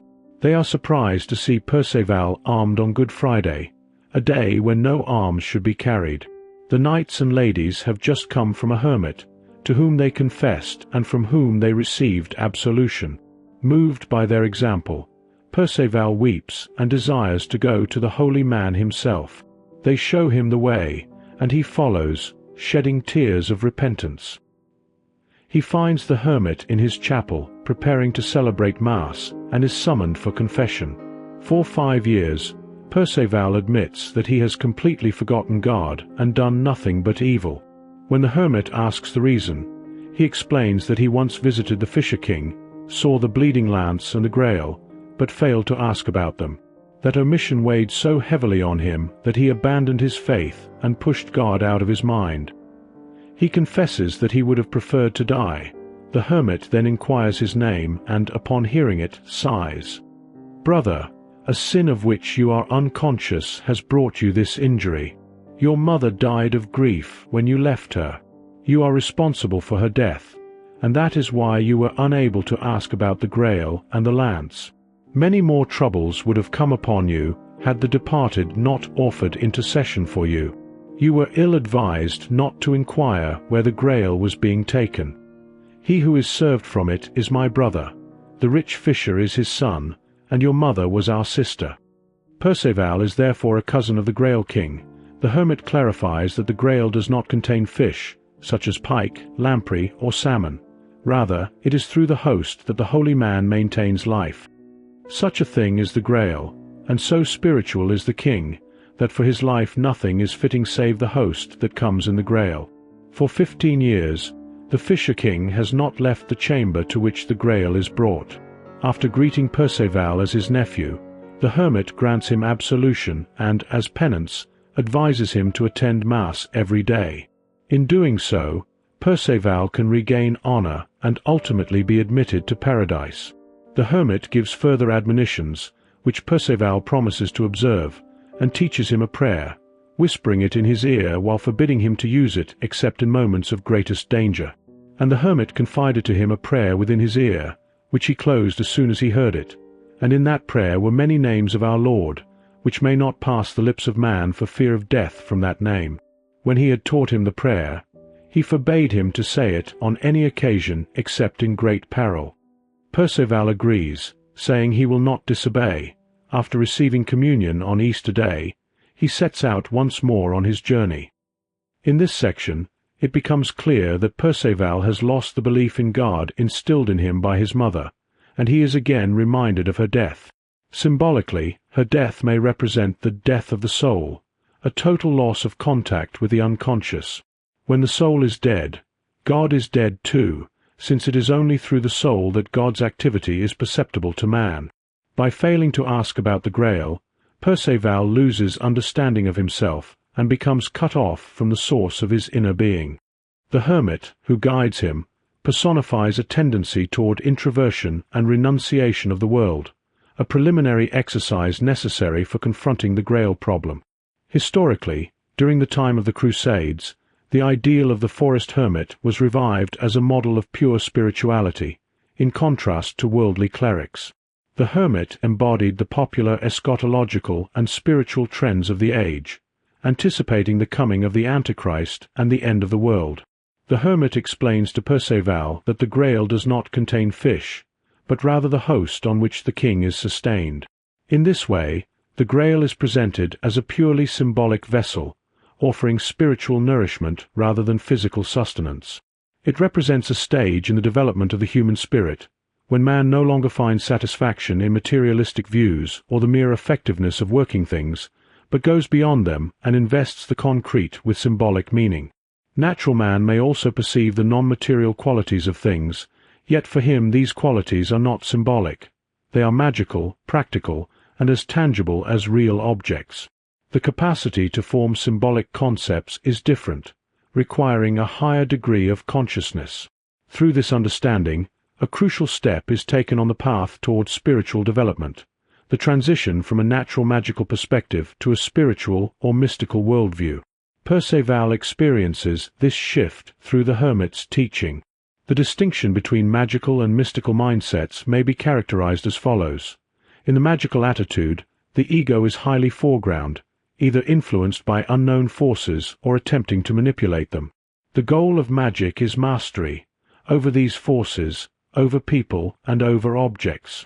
By contrast, the mystical attitude sets little store by the ego, striving to reach beyond it and culminating in the ego's dissolution. It can be said, therefore, that the magical mindset corresponds to a level of consciousness in which the ego is not yet fully established, requiring forceful emphasis. People who behave in a strongly egocentric manner are often in danger of being absorbed by others or by external situations. In such cases, egocentricity can serve as a protective bulwark. An ego is essential, for without it there could be no growth of consciousness or spiritual development. Even the self presupposes the preliminary stage of the ego. The mystical attitude, on the other hand, corresponds to a phase in which the ego is already sufficiently consolidated, allowing the individual to reach toward an other self or toward realities beyond the ego. This is not a stage fixed for all humanity or for any nation indefinitely. In individual lives, the transition may still occur today. Often, the magical and mystical attitudes coexist in complementary relationship. In general, the nature religions and pagan antiquity exhibit more of a magical and ego-centered character, whereas Christianity, with its otherworldly orientation, aligns with a mystical perspective. A synthesis of these two attitudes appears in alchemy, where archaic magical forces and purely spiritual mysticism reunite at a higher level. Among Western peoples, the shift from concrete, magical thinking to a more spiritual outlook became noticeable around the time of Charlemagne, culminating between the 12th and 14th centuries in a golden age of mysticism. An early representative of the spiritual and symbolic attitude of mind was John Scotus Eriugena, around the 9th century, who wrote about the Eucharist at the behest of King Charles the Bald, Roman Emperor and King of the West Franks. Eriugena maintained that the body present in the sacrament was not concrete but symbolic, affecting the spirit in a mystical way. This view, however, was condemned as heretical. Around the same time, Ratramus, a monk of Corbie, wrote De Corpore et Sanguine Domini at the request of the same monarch. He addressed the king, explaining that the believer's reception in church is not of a corporeal but a spiritual body and blood of Christ, feeding the immortal soul rather than the perishable body. In this view, the visible elements serve as images in form, while their invisible substance, the power of the divine word, truly constitutes the body and blood of Christ. A particularly notable proponent of this symbolic understanding was Berenger of Tours, in the first half of the 11th century. He argued that the Lord's body and blood in the Eucharist were not real, but a likeness or image, making him a forerunner of later reformers such as Zwingli. His views were strongly opposed and condemned by the Church, sparking the Second Eucharistic Controversy, which endured for many years and caused great upheaval, especially in France. During this time, the conception of the Eucharist was widely debated, and miraculous events were reported, such as those at Fécamp, where bread and wine were said to have been transformed into flesh and blood under the priest's hand. It is plausible that the Grail stories echo this long-running dispute. In some versions, the Grail appears as a marvelous, magically operating object providing real sustenance, while in others it is a symbolic vessel, offering spiritual and psychic nourishment rather than material food. Perceval's turn toward the Christian hermit may therefore be understood as a movement away from ego-centered chivalry toward higher spirituality, representing the first step toward a deeper engagement with what he saw in the Grail Castle. Historically, too, the mysticism of the High Middle Ages, emphasizing and enlivening Christian symbols, emerged primarily from spiritual movements in the second half of the Fish Aeon, around the 10th century. This mysticism persisted in various forms of Protestantism that rejected worldly representations of religious content. When this trend is carried to its extreme, it can result in what is described as spiritual poverty, a renunciation of all visible symbols and a complete inward turn to the depths of the soul, to the unconscious. Contemporary individuals may find themselves at this stage, provided they have not taken the demonic path of materialistic totalitarian systems, which lead to stagnation in a condition resembling Perceval's loss of God, blindly striking outward at projected shadows. The hermit himself is revealed to be a brother of Perceval's mother and of the rich fisher king's father.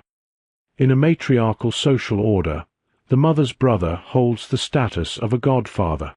Psychologically, he represents the mother's animus, embodying the spiritual destiny inherited from her and predestining Perceval to become the guardian of the Grail. Thus, after Perceval, due primarily to the failure of his task, has returned to the naive knightly ideal of Arthur's Round Table, a return that, as noted, must be understood as a regression, he reconnects once more with the intensified spiritual tradition of Christianity, the spirit that inspired figures such as Joachim of Flores or, within the mendicant orders, Francis of Assisi.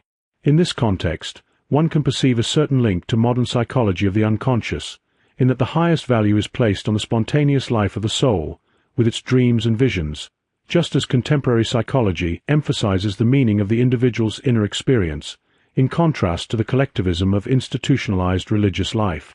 The problem of the origin and reality of evil, and of the dark side of God, a question increasingly unavoidable in the modern age, remains unresolved by this point. Thus, when the hermit emphasizes that the Grail contains not fish but only the host, this instruction is meaningful for Perceval, yet it is evident that what the king truly longs for is the fish, and that the spiritual nourishment of the Grail alone is insufficient to heal his wound.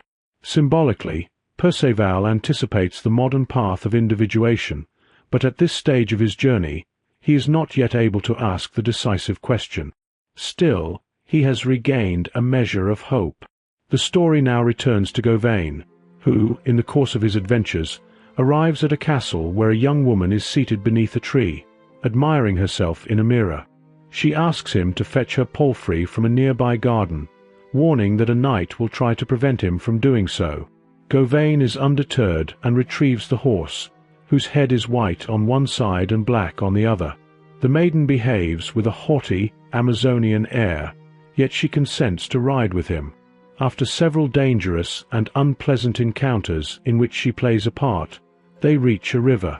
On the far bank stands a magnificent castle with 500 windows, each occupied by a woman or maiden dressed in vibrant, beautiful clothing. While Gauvain is engaged in battle with a pursuing knight, the young woman, now appearing with malicious intent, suddenly vanishes. A skiff crosses the river with a ferryman who warns Gauvain that the maiden is more wicked than Satan and responsible for the deaths of many knights. The riverbank exudes an uncanny atmosphere, for the land is both savage and filled with marvels. The ferryman advises Gauvain not to linger, but to seek refuge with him. They cross the river, and Gauvain receives a warm welcome at the ferryman's house. The next morning, Gauvain learns from his host that, although he serves as ferryman, he does not know precisely to whom the castle belongs. It is protected by 500 self-drawing bows, ready to act against any approaching knight who shows hostility. The host recounts that the castle was built by a rich and wise queen of exalted birth, who brought with her great treasures of gold and silver. She was accompanied by her daughter, also a queen, who had her own daughter. The palace is protected by sorcery, including an astronomical device devised by a learned scholar brought by the queen, which ensures that no knight exhibiting cowardice, envy, avarice, or other weaknesses may endure within its walls. Additionally, there are around 500 squires from various lands, eager to earn their spurs. Widowed ladies who had lost their possessions and orphaned maidens seeking refuge with the queen also dwell in the castle. All live in the belief that one day a knight will arrive to fight for their cause, restore the widow's property, help the maidens find husbands, and make knights of the squires. This situation appears to be a consequence of Perceval's failure to ask about the Grail.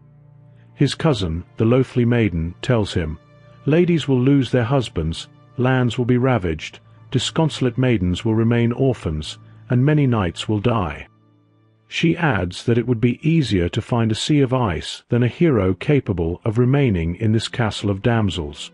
Only a sagacious, high-minded, brave, honest, and loyal knight, free from envy and falsehood, could master the castle and lift the magical spell. Gauvain resolves to attempt the visit despite his host's warnings. The ferryman leads him to the steps of the castle, where, at the bottom, sits the man with the wooden leg upon a bundle of gladioli, the figure previously discussed. Gauvain and the ferryman enter the castle, whose gate is fitted with hinges and bolts of gold. One door is carved from ivory, the other from ebony, both richly adorned with gold and stones of magical power. The floor of the room is paved with multicolored stones, finely worked and polished to a brilliant sheen. At the center of the chamber stands a bed with posts of gold and silver-braided curtains, each intersection decorated with little bells. A costly coverlet lies across the bed, and at each of the 4 posts glows a carbuncle, shedding light as bright as candles. Carved dwarfs with grotesque faces form the bed's feet, which rest on rollers so that even the slightest vibration sets it in motion. The walls are marble, hung with precious fabrics and pierced with countless windows through which all arrivals and departures can be observed. Gauvain inspects the room carefully, telling the ferryman that he sees nothing to justify the warnings about the castle. Despite the assurance that lying on the bed is certain death, he is determined to try. He also refuses to leave without seeing the castle's inhabitants. When his entreaties fail, the ferryman departs, leaving Gauvain alone. Clad in full armor, he sits on the magical bed, triggering a shriek from the curtains, the bells ringing, and the windows springing open. Crossbow bolts and arrows fly through the windows, striking him despite his shield. As the windows close on their own, a gigantic lion bursts through a door, sinking its claws into Gauvain's shield and driving him to his knees. He manages to rise, draws his sword, and severs the lion's head and both paws, which remain embedded in his shield. Exhausted, he sits on the bed again. At this moment, the ferryman returns with a joyful countenance, informing Gauvain that the castle's magic is broken and its inhabitants, old and young, are ready to serve him. The significance of this episode can be understood in light of the earlier descriptions of the wooden-legged man and the astronomer who built the miraculous castle.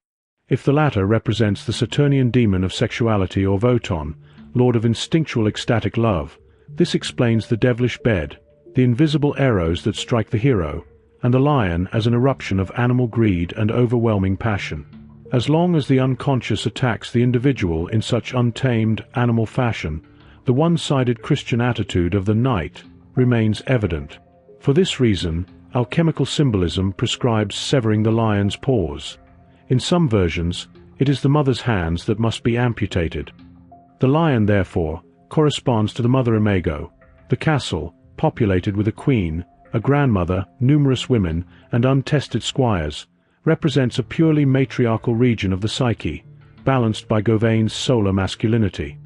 Inwardly, the task of overcoming primal instinctual forces continues. Even as Perceval's story reveals new challenges for the unconscious and future development, Gauvain's adventures illustrate the ongoing Christian task of mastering chthonic pagan nature. Like alchemy, the Grail legend is not anti-Christian. It portrays the further development and fulfillment of the Christian mission, uniting the values of the first and second halves of the fish aeon, like oxen side by side at the plough. The process in which the Christian symbol descends into the maternal depths is exemplified in Perceval, who bears the task of asking the question about the Grail. At the same time, a civilizing achievement continues on the level of outer action, consisting of the suppression of brutal instinctuality and uncontrolled emotion. This is represented by Gauvain's accomplishments, while historically, this corresponds to external missionary efforts, as realized in the Crusades, particularly in the struggle with Islam. Gauvain's enchanted castle can be associated in several ways with the Moorish world. It has a curiously ambivalent character, one door of ivory, the other of ebony, white and black, reminiscent of Homer's description of the land of dreams, where 2 gates, one of horn and one of ivory, lead to true and false dreams. The young woman guiding him to the castle embodies this same ambivalence. Her horse is half black, half white, and until now she has lured many knights to destruction. Yet she is not evil in essence, only unfortunate, and seeks redemption. The motif of black and white recurs again in the chessboard, symbolizing opposites. Since the castle was built by an astronomer, who in that time also implied an astrologer, this realm is influenced by ideas pointing to the Islamic world. Wolfram claimed to have obtained his material from a pagan astronomer. During the Crusades, Christian knights came into contact with Eastern traditions, and the primitive harem presented a solution to the problem of Min, the anima, which left a strong impression.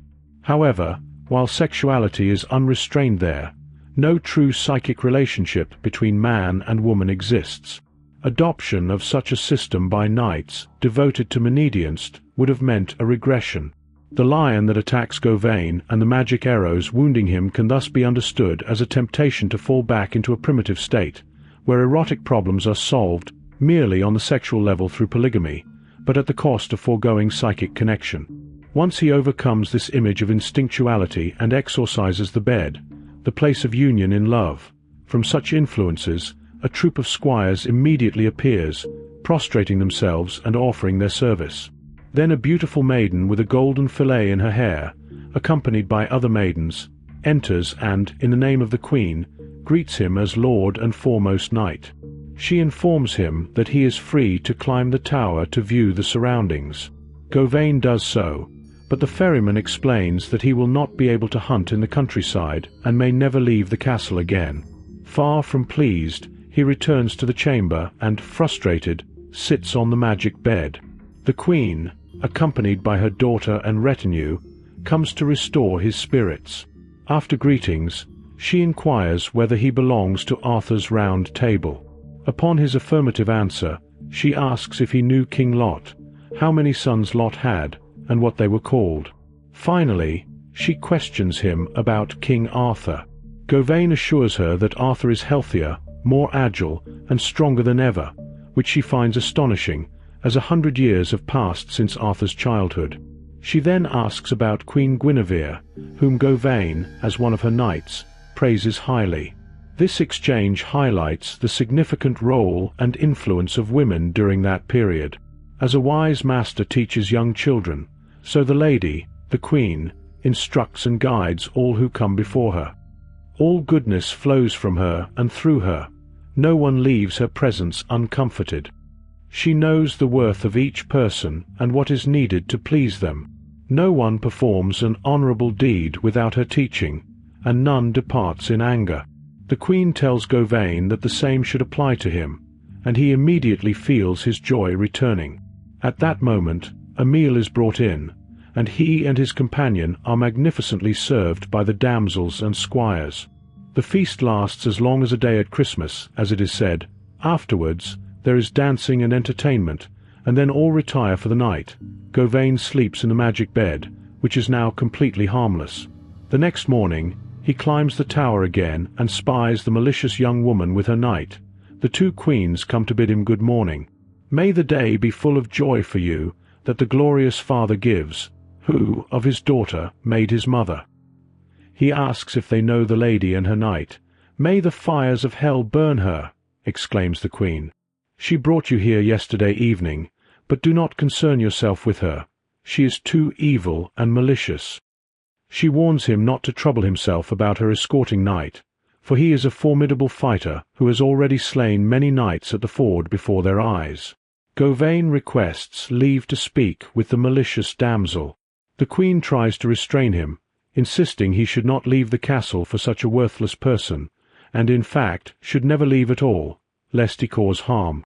Provoked, Gauvain argues that it would be a poor reward if he were not allowed to leave the castle he has liberated. He does not wish to remain a prisoner. The ferryman intervenes, persuading the queen to let Gauvain go, since he might otherwise die of anger. Gauvain must promise to return that evening if he survives. He also requests that his name not be asked for 8 days, to which the queen agrees. Gauvain's captivity by the queen, from which he only escapes with effort, recalls Odysseus' experiences with Calypso and Circe, each of whom sought to keep him forever. Here, the image of the mother seeks to confine the one-sided masculine hero. The earlier vanquished lion, connected to the matriarchal world and instinctual forces, confirms this interpretation. Without the ferryman's intercession, Gauvain would scarcely have freed himself. The ferryman plays a vital role in Gauvain's adventures and warrants closer attention. In myths and fairy tales, a ferryman often carries people to the other shore, whether the land of the dead, as Charon, or to hell, as in the tale of the devil with the 3 golden hairs. As one who leads across, he is linked to Mercurius, the psychopomp who mediates between worlds. As an alchemical text says, for those who have the symbol, the passage is easy. The ferryman thus personifies the transcendent function, guiding toward a synthesis of psychic opposites. The ferryman's presence shields Gauvain from the malice of the man with the wooden leg at the castle entrance. He represents the positive aspect of that same wooden-legged man, the part of the dark spirit of nature that is not entirely opposed to consciousness, but can mediate opposites and aid the development of awareness.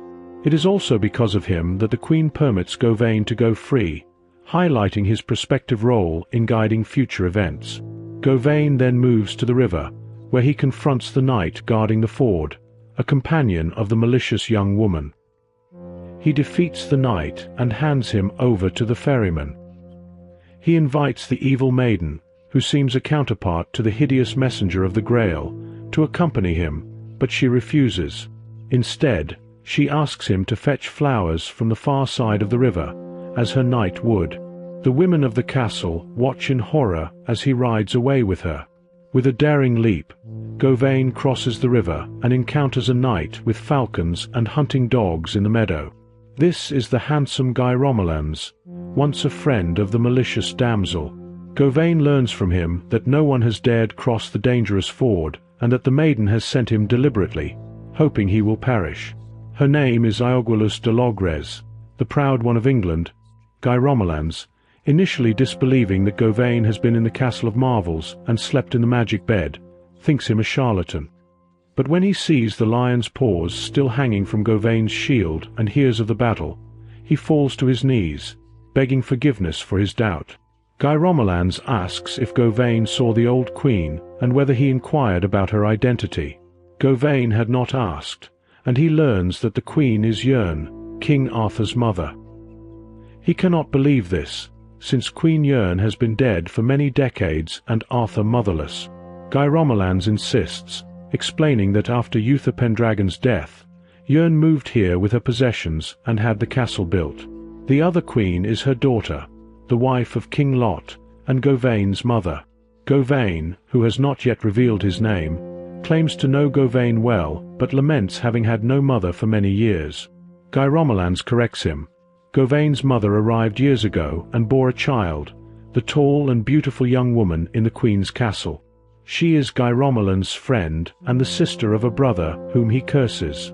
If the brother were present, Guy Romulans says, he would tear out his heart or cut off his head.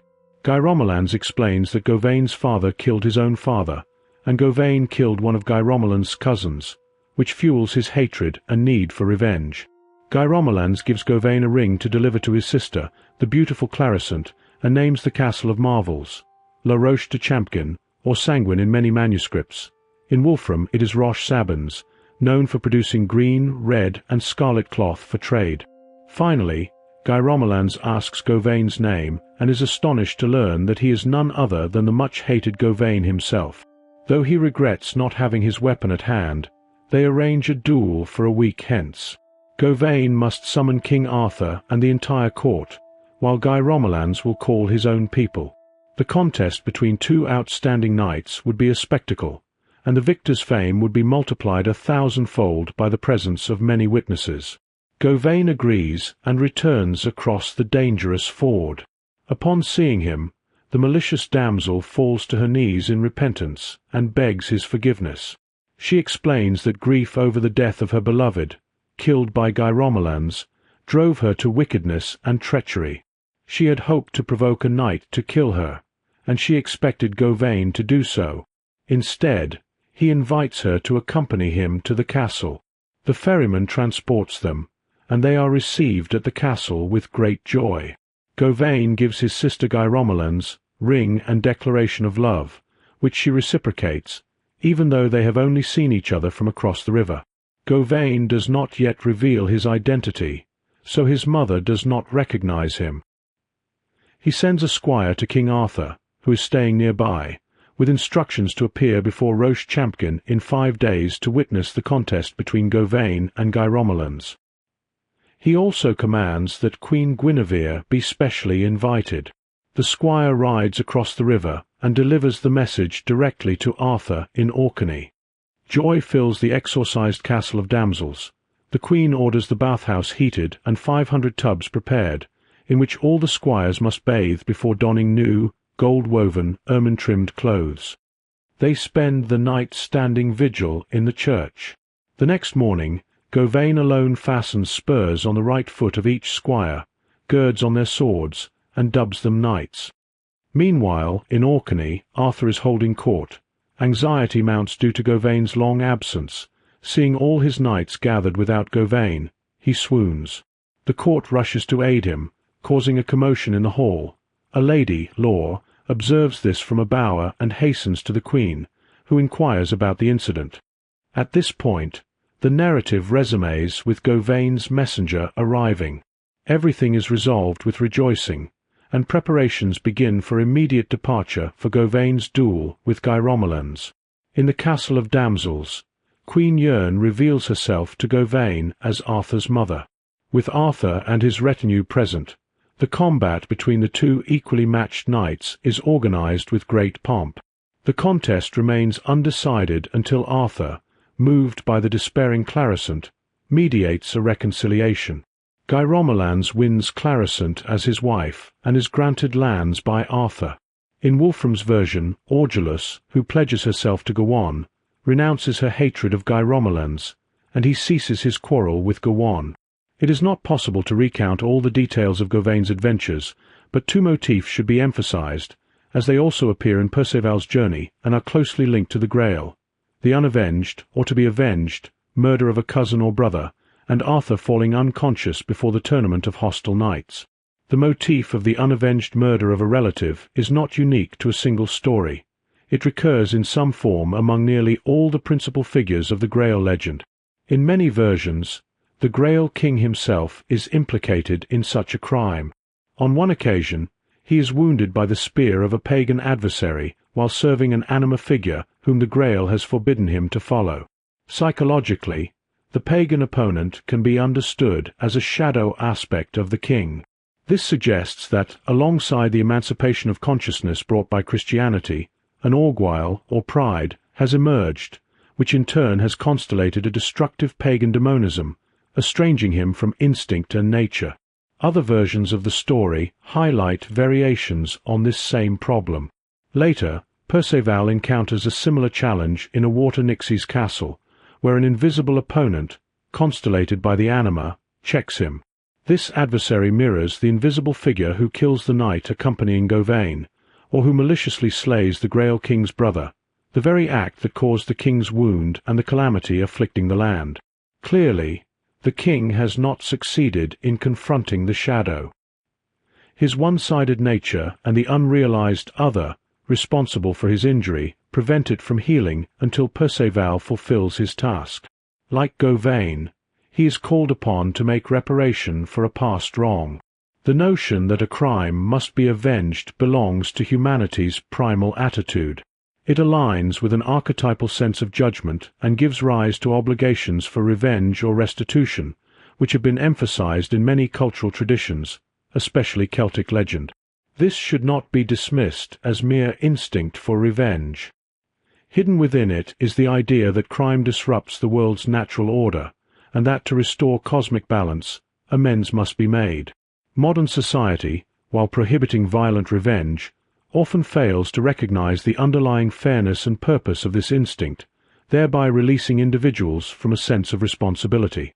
Yet the deeper significance remains, a religiously grounded awareness of shared responsibility, and the need to align the individual meaningfully within the cosmic order.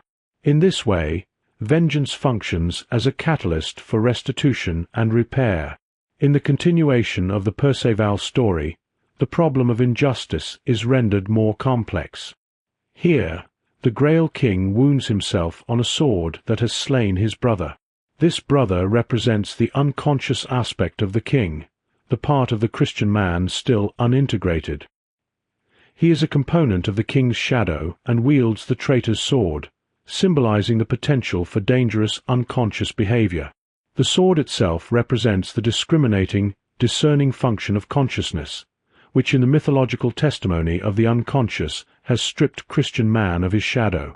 This refers to the deliberate suppression of the natural, primitive aspect of humanity, executed by Christian thinkers through doctrines such as the privatio boni.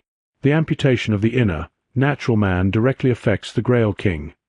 He is injured as if by recoil, demonstrating how the misuse of thinking, when applied rigidly against the problem of evil, has undermined the integrity of the dominant Christian consciousness itself. The wounding of the Grail King, as recounted in the Merlin and summarized previously, points in the same psychological direction.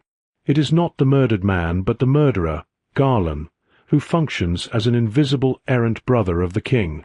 Boleyn kills this murderer at King Pelihan's court, yet the king pursues Boleyn into the room where the wounded Joseph of Arimathea lies in bed, recalling that Joseph himself had been wounded by a black angel. There, Boleyn wounds King Pelihan, who was considered the most virtuous man of his age. This episode will be examined in more detail later, but it is already evident that the motif recurs. A brother or relative of the Grail King is sometimes killed, sometimes himself a murderer, and his fate, directly or indirectly, entangles the king in suffering. The same motif appears in Gauvain's story, when he encounters a knight who seeks vengeance on him for the murder of his father by a cousin. Perceval will experience a similar situation when he later discovers that the Red Knight, whom he killed at the start of his adventures and whose armor he took, is related to him.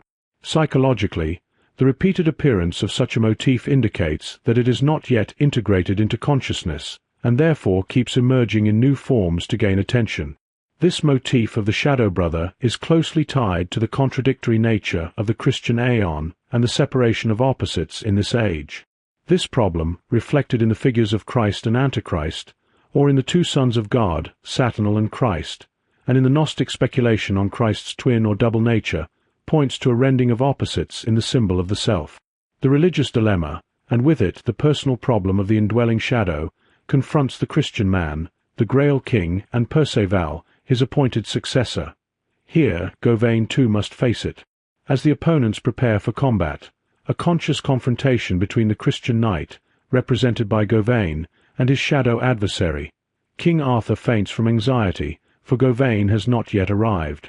Gauvain mirrors a still naive Christian consciousness, which, lacking awareness of inner opposites, sets itself a civilizing task and projects the adversary onto the external pagan world that must still be overcome. Arthur cannot yet perceive the confrontation of ego and shadow, nor their mysterious relationship. The realization would be unbearable, and his fainting is thus highly significant. It is notable that Chrétien de Troyes died precisely at this point in his writing, suggesting that he too may have been unable to grasp the problem, metaphorically struck by the invisible arrows of the dark god. His continuator initially manages to reconcile the opponents through the mediation of an anima figure, allowing Arthur to regain consciousness. Yet the problem is not fully resolved and reappears in the continuation. Further adventures follow for Arthur and Gauvain, which need not be detailed here, as they are peripheral to the Grail legend. The connection to the Grail re-emerges when Arthur and his followers march to Chastel Orguelius to rescue the imprisoned Giflet Fisdu, who had sought to claim for himself the knightly fame promised by the loathly maiden. After the capture of Chastel Orguelius, the knights return toward the stronghold of Brandolis de Lys, whose sister has borne a son by Gauvain. The child has mysteriously disappeared, and the knights, together with the king, resolve to search for him. Gauvain, however, chooses instead to go to court with his lady companion to present her to the queen. "I would indeed be foolish," he declares, "if I sought the child. I leave that to his two uncles," an attitude that reflects matriarchal or otherwise archaic customs in which the uncle holds more importance than the father. Arthur instructs Gauvain to tell the queen that in a month she should go to a certain crossroads, where he will meet her. On the appointed day, the queen travels there with her knights and ladies. Tents are pitched, and the time is spent with various pastimes. Toward evening, an unknown knight appears along the road, but passes by without greeting. Irritated by this breach of courtesy, the queen sends Ku after him to bring him back, wishing to know his name. The knight refuses, unseats Ku when threatened, and rides on. The queen then commissions Gauvain to follow the stranger. Gauvain pleads with the knight to return to the queen. At first, the stranger resists, claiming an urgent matter prevents him from stopping. Eventually, Gauvain persuades him to turn back. As they near the queen's camp, the knight suddenly falls from his horse, mortally wounded. Before dying, he entrusts Gauvain, in keeping with his promise, to take over his task. Gauvain must don the stranger's armor and mount his horse, which will carry him to the appointed place. Only now does Gauvain notice the knight has been pierced by a javelin, and he weeps in grief and shame that such a fate has befallen a knight he accompanies. The perpetrator of the crime leaves no trace.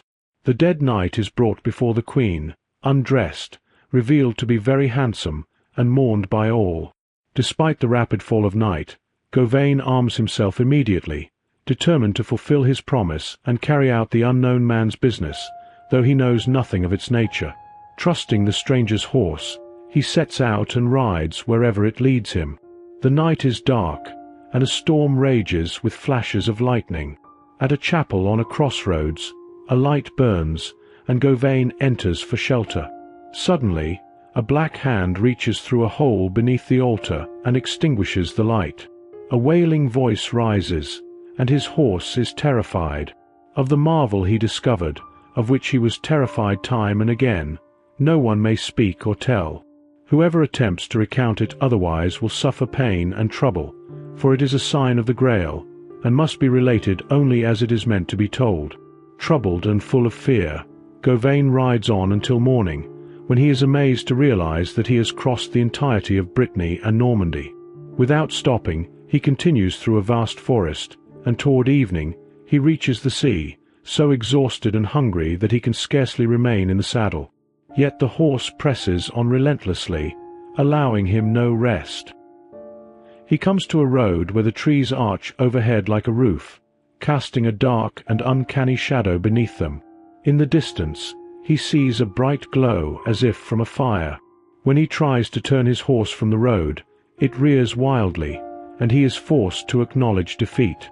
By midnight, he has still not reached the source of the light. The horse carries him further until he finally arrives at a great hall filled with a vast multitude of people. They welcome him joyfully, as though his arrival has long been awaited. He is led to a huge fire, relieved of his armor, and a green cloak is placed over his shoulders. After sitting for a while by the fire, he notices the assembled company staring at him in dismay, whispering to each other, "My God, who is that?" It is not he. One by one, they leave the hall, and the vast space that had been so full is now empty.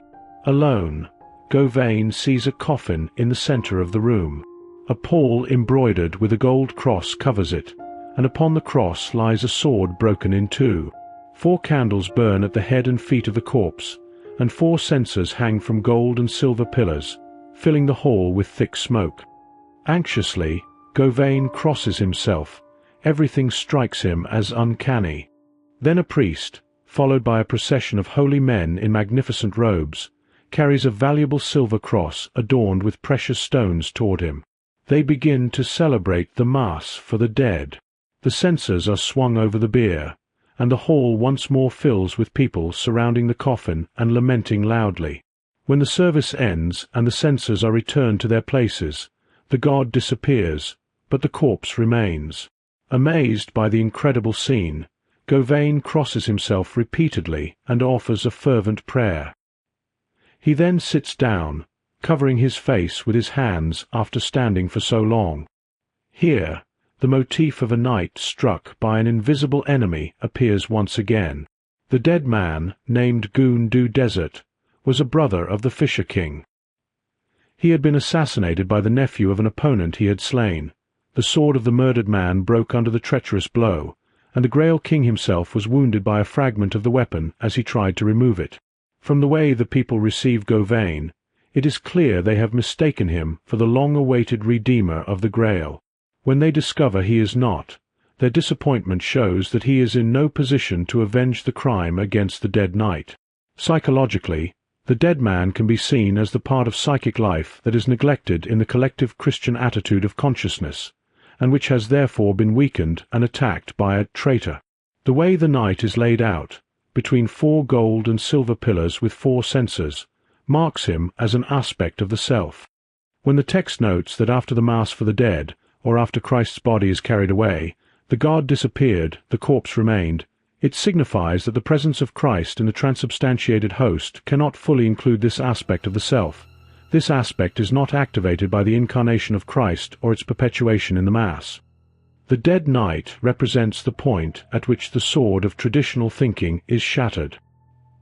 He is thus the paradoxical anthropos, which one-sided Christian thought, granting reality only to the light aspect of the self in Christ, cannot comprehend. The traitor, by contrast, is the one who, in relation to this incomplete aspect of the Christian symbol of totality, is willing to destroy the essentially paradoxical personification of wholeness, the chthonic brother of the Christian attitude, just as modern materialists or proponents of rational enlightenment discard the whole soul and its living potential along with the symbol of Christ. Conversely, it would have been in the interest of the Grail King, representing Christian consciousness, to take responsibility for this complementing aspect of the Christ symbol, for it does not contradict Christ but completes him as a brother. The ghostly black hand that extinguishes the altar candles is regarded as the sign of the Grail. This refers to the dangerous aspect of the Grail, which manifests only against unauthorized persons who lack understanding. While Gauvain, bemused with amazement, reflects on what he has witnessed, a sudden bustle draws his attention. The people who had vanished from the hall return. Servants bring linen and cutlery and set a table. Amidst this, a handsome knight wearing a golden crown emerges from an adjoining chamber, takes Gauvain by the hand, and leads him to the table with great ceremony. Passing through the room, the Grail itself serves the meal. It places bread before the knights, pours wine into golden goblets, and then presents food in large silver dishes, up to 10 courses, with perfect hospitality. Gauvain marvels that no servants are visible, yet the Grail serves with remarkable speed, appearing here and there at once. After each course is brought in and removed, the Grail makes everything vanish immediately when the king orders the table cleared. Gauvain finds himself alone again in the hall with the coffin. He then notices a bleeding lance in its holder. Blood flows from the iron tip into the holder, then through a silver vessel, and from there via a golden pipe into another vessel. As Gauvain gazes in astonishment, the king enters carrying the sword of the knight who had been killed before the queen's tent. Walking with Gauvain to the bier, the king weeps and says, "What a misfortune that he lies here, for whom the whole world longs. God grant he may be avenged, and the land thereby redeemed." This episode confirms that the slain man represents the complete anthropos, the Saviour, whose coming at the end of time is foretold in the Apocalypse of John. In other words, he is a full symbol of the self, similar to the philosopher's stone in alchemy. This brother of Christ has been slain by the destructive shadow of Christian consciousness, that is, by the materialistic rationalism produced by this consciousness and its misdirected thinking. The bewitched land symbolizes the realm of the soul, which suffers from this act and eagerly awaits redemption. The duality of the vessels connected by a golden pipe is a striking motif. In itself, the doubling of a symbol typically indicates that it is constellated at the threshold of consciousness, but not yet realized in its essential nature. Perceval perceived one vessel, while Gauvain saw 2.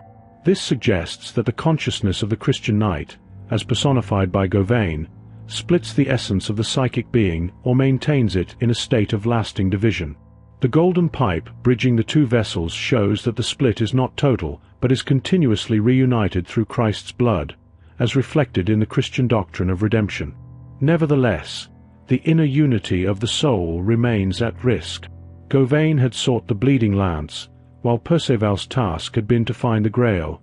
In the hall, Gauvain sees both.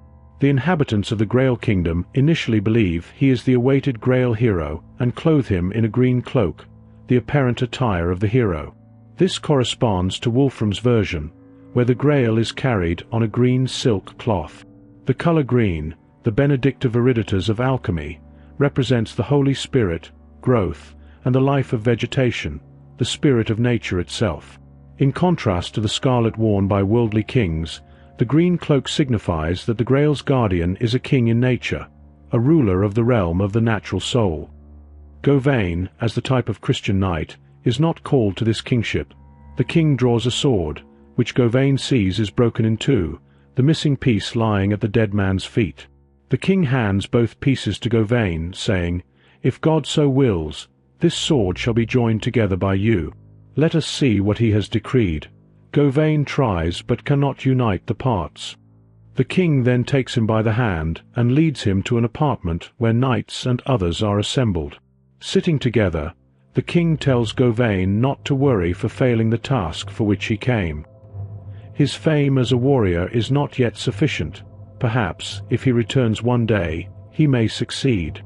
No one can undertake the enterprise without first joining the sword, and only the world's foremost knight is capable of it. He who should have undertaken it has remained in your country, the king continues. We do not know what keeps him there. We have awaited him so ardently. Your coming shows great daring. Anything you desire here shall be granted, and any questions about the marvels you have seen will be answered fully. Gauvain, having ridden for 2 nights, longs for sleep but restrains himself to learn more of the wonders he has witnessed. He inquires about the bleeding lance, the sword, and the bier. The king replies, "No one has dared ask about them before, but no secret will be withheld. The lance is the one that pierced God's Son in his side. Since then, it has always bled and will continue until the day of judgment. Many, both Jews and sinners, who witnessed the Lord bleed will be in great dread, yet for us it is gain, for we have been ransomed by his blood. By that piercing we have obtained so much, it is impossible to say how much, and by the stroke of the unlucky sword we have lost everything. Never did a sword deliver such an evil blow, bringing misfortune to kings, princes, barons, noblewomen, and maidens. You will have heard of the destruction of the land of Logres, which brought us here. That sword caused it. I will tell you who fell by it and at whose hand." The king begins to weep, but seeing that Gauvain has fallen asleep, he stops his story so as not to awaken him.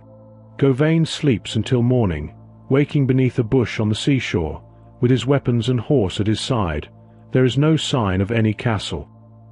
He feels ashamed for having slept and thus missed the continuation of the king's explanations, including the answers to his unasked questions about how the land might have been repopulated, for the king had been eager to reply.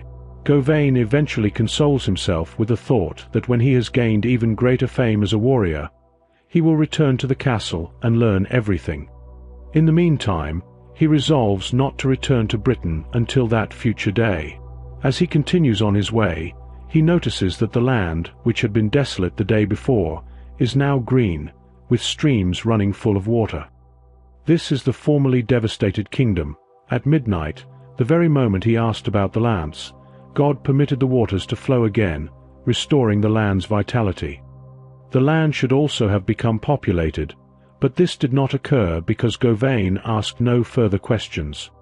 The people he encounters bless him and praise him as their deliverer. They must thank him for what he has done, they say, but at the same time they resent him because he did not seek to understand the purpose of the Grail.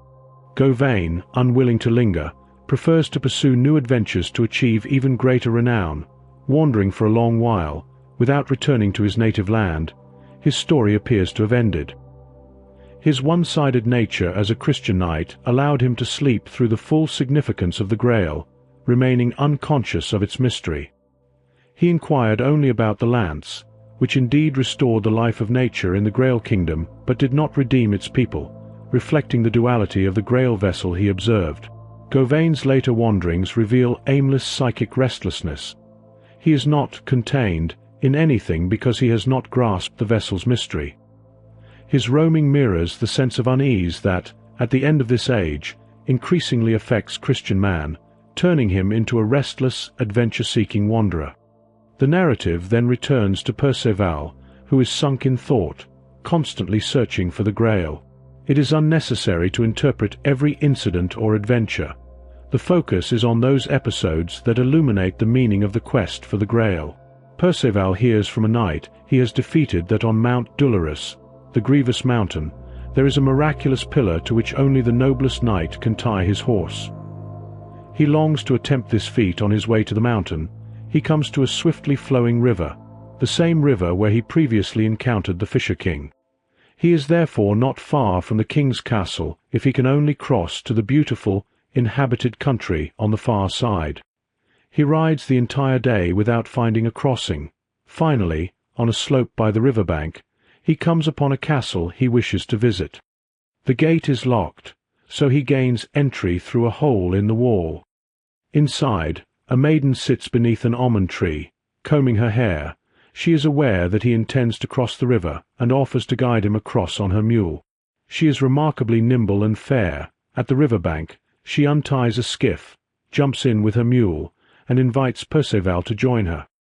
However, workers in a nearby quarry shout to him not to step into the boat, warning that the maiden intends to kill him, for such treachery is her craft. Following their advice, he refuses her entreaties and is ferried across safely by the quarrymen, who also point out the way to the Fisher King. Instead of going directly to the Fisher King's castle, Perceval first visits another castle he had noticed near the river. He rides into the courtyard through an open gate. 2 tall fir trees stand there, but no inhabitants are visible. He dismounts, ties his horse, leans his shield against the wall, and enters the great hall. There he sees lance holders, a pack of hounds, and, at the center of the hall, a magnificent ivory couch. In front of it stands a chessboard of gold and azure, with pieces encrusted with precious stones, arranged as if inviting a game. Perceval sits and makes a move, whereupon the opposing pieces begin to move on their own and soon checkmate him. The pieces reset themselves, and the game begins again, ending the same way. Perceval is mated 3 times in succession. Angered, he sweeps the pieces into a corner of his cloak and is about to throw them into the water below, when suddenly a young woman rises from the depths to stop him. She wears a red dress studded with shining stars and possesses an enchanting beauty. Emerging to her waist, she rebukes him for attempting to throw her chessmen into the water. Perceval promises not to do so if she will grant him her company. She agrees and allows him to lift her through the window. As she presses against him, his heart behaves strangely, and he begins to sigh. When she asks what troubles him, he kisses her, though he desires more, until she tells him that to win her love he must first hunt the white stag in the nearby park and bring her its head. She instructs him to take her small white hound, which the stag cannot escape, but warns him not to lose it or forget his weapons. The dog, white as snow with a gold-worked leash, is provided, and Perceval sets out. He finds the stag, and the dog brings it to bay beside a high cliff, where Perceval severs its head. While he is engaged in this, an ill-omened maiden rides up, lifts the hound onto her horse, and flees. Perceval calls for her to return it, but she refuses, angry that he has killed the stag without permission. She adds that the woman who sent him on this task does not love him, for otherwise she would not have required such a deed. Perceval tries to overpower her, but is warned that force would bring regret. She directs him to a nearby tomb where a knight's figure stands. He must say, "Vassal, what doest thou here?" The hound will then be returned. Perceval follows her instructions, and a knight in black armor emerges from the tomb to attack him. He places the stag's head and the hound in a meadow. During the fight, a passing knight steals both. Perceval, enraged, wounds his adversary severely, who retreats to the tomb. Frustrated, Perceval pursues the thief and again encounters the ill-omened maiden, who mocks him, saying that his friend, the Star Woman, will be pleased with his loss of the stag's head. This episode mirrors many of Gauvain's experiences, though with significant variations reflecting Perceval's more complete humanity. Like Gauvain, he comes to a ford, a site of arduous psychic transition, where he meets a dangerous and beautiful anima figure, similar to Aiguilus de Logres with her black and white horse. Here, however, the anima rides a mule. This motif appears repeatedly and warrants interpretation.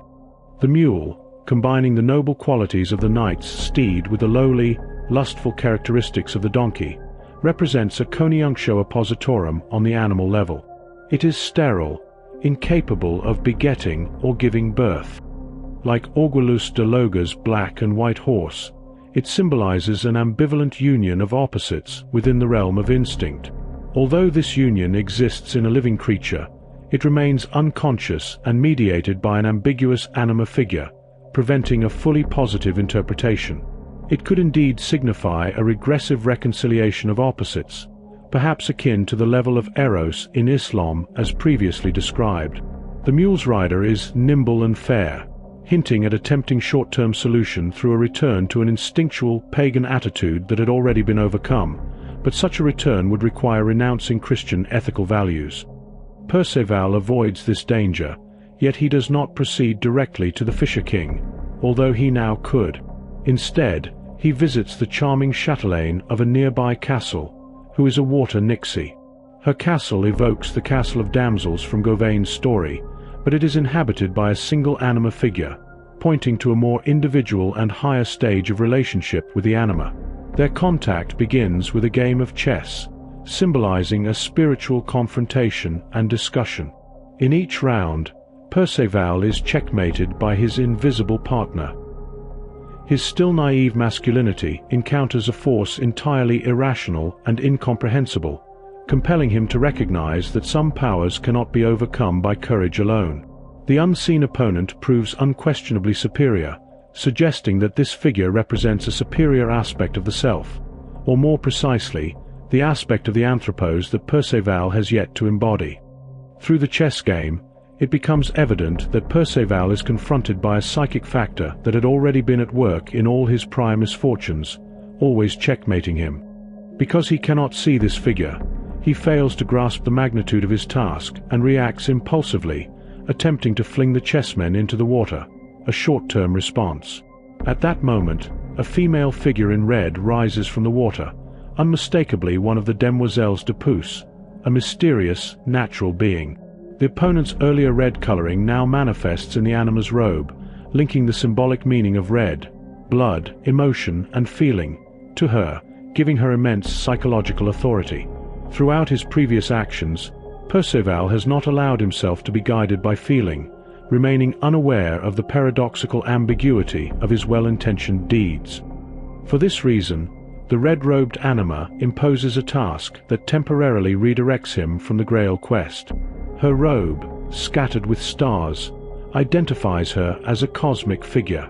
This figure is frequently associated with a virgin, often clothed in a blue starry cloak, and aligns with the woman of the Apocalypse, crowned with 12 stars.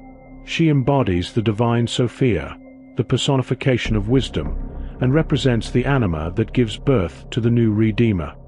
This Redeemer embodies the anthropos, a more complete manifestation of the self. Because he has yet to become fully conscious of this, his presence challenges Perceval. The red anima figure serves as an analogy to the Sophia of the Apocalypse, but with notable distinctions. Her cloak is red, not blue, recalling the scarlet or purple garment of the apocalyptic harlot, and the color red signifies the unresolved problem of feeling. Her star-strewn robe reflects the morning or evening sky, heralding the new self-manifestation of the anthropos. As the mother-mistress of this figure, the water nixie forbids Perceval from throwing the chessmen into the water and sets him a new task, the pursuit of a white stag that has been ravaging the forests. She entrusts him with her hunting dog, White with a gold-worked leash, to assist him in this mission. The stag is a well-known medieval allegory of Christ. In the Saint Grail, it is said that Christ sometimes appeared to his disciples in the form of a white stag accompanied by 4 lions, representing the 4 evangelists. The stag embodies the secret of self-renewal, According to Honorius of Orton, when it grows old, it swallows a snake, and through the venom's bite loses its antlers and grows a new pair. In this way, humans too should set aside the horns of pride and renew themselves. In the legend of Saint Hubert, the stag represents Christ's bush soul or animal soul and bears the crucifix in its antlers as its spiritual aspect. The stag held special significance in Celtic religion. On the Gundestrup vessel, the god Cernunnos, depicted with stag's horns, appears as a god of vegetation, death, communal meals, and intoxicating drink, which allows communication with the other world. In one depiction, the god dies immersed in the intoxicating beverage, while in another, he is shown resurrected and rejuvenated. As a dying and resurrected god, this figure represents, on a more archaic level, the same archetype personified later by Christ. It is a primitive image overlaid by the more spiritual representation of Christ and absorbed into later symbolic traditions, like the fish and lamb of the Mediterranean world.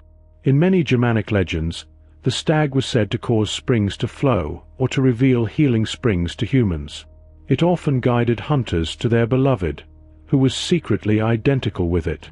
In some tales, the stag served as a summoner of the dead, leading hunters to the land of the dead forever. In the 6th and 7th centuries, the custom of acting as a stag or calf persisted in New Year's plays, where participants dressed as stags or hinds performed in obscene fashion. On Stag Monday, usually the first Monday in Lent, justs took place with the chief figure being the Hersnar, or stag jester. Geiler von Kaisersberg described the stag and the wild woman of Geispeichen as connected to Dionysian traditions, noting that masks, stags, and Bacchus in fur all shared a symbolic origin, linking the stag to the ghosts of the dead and to an orgiastic rite of renewal.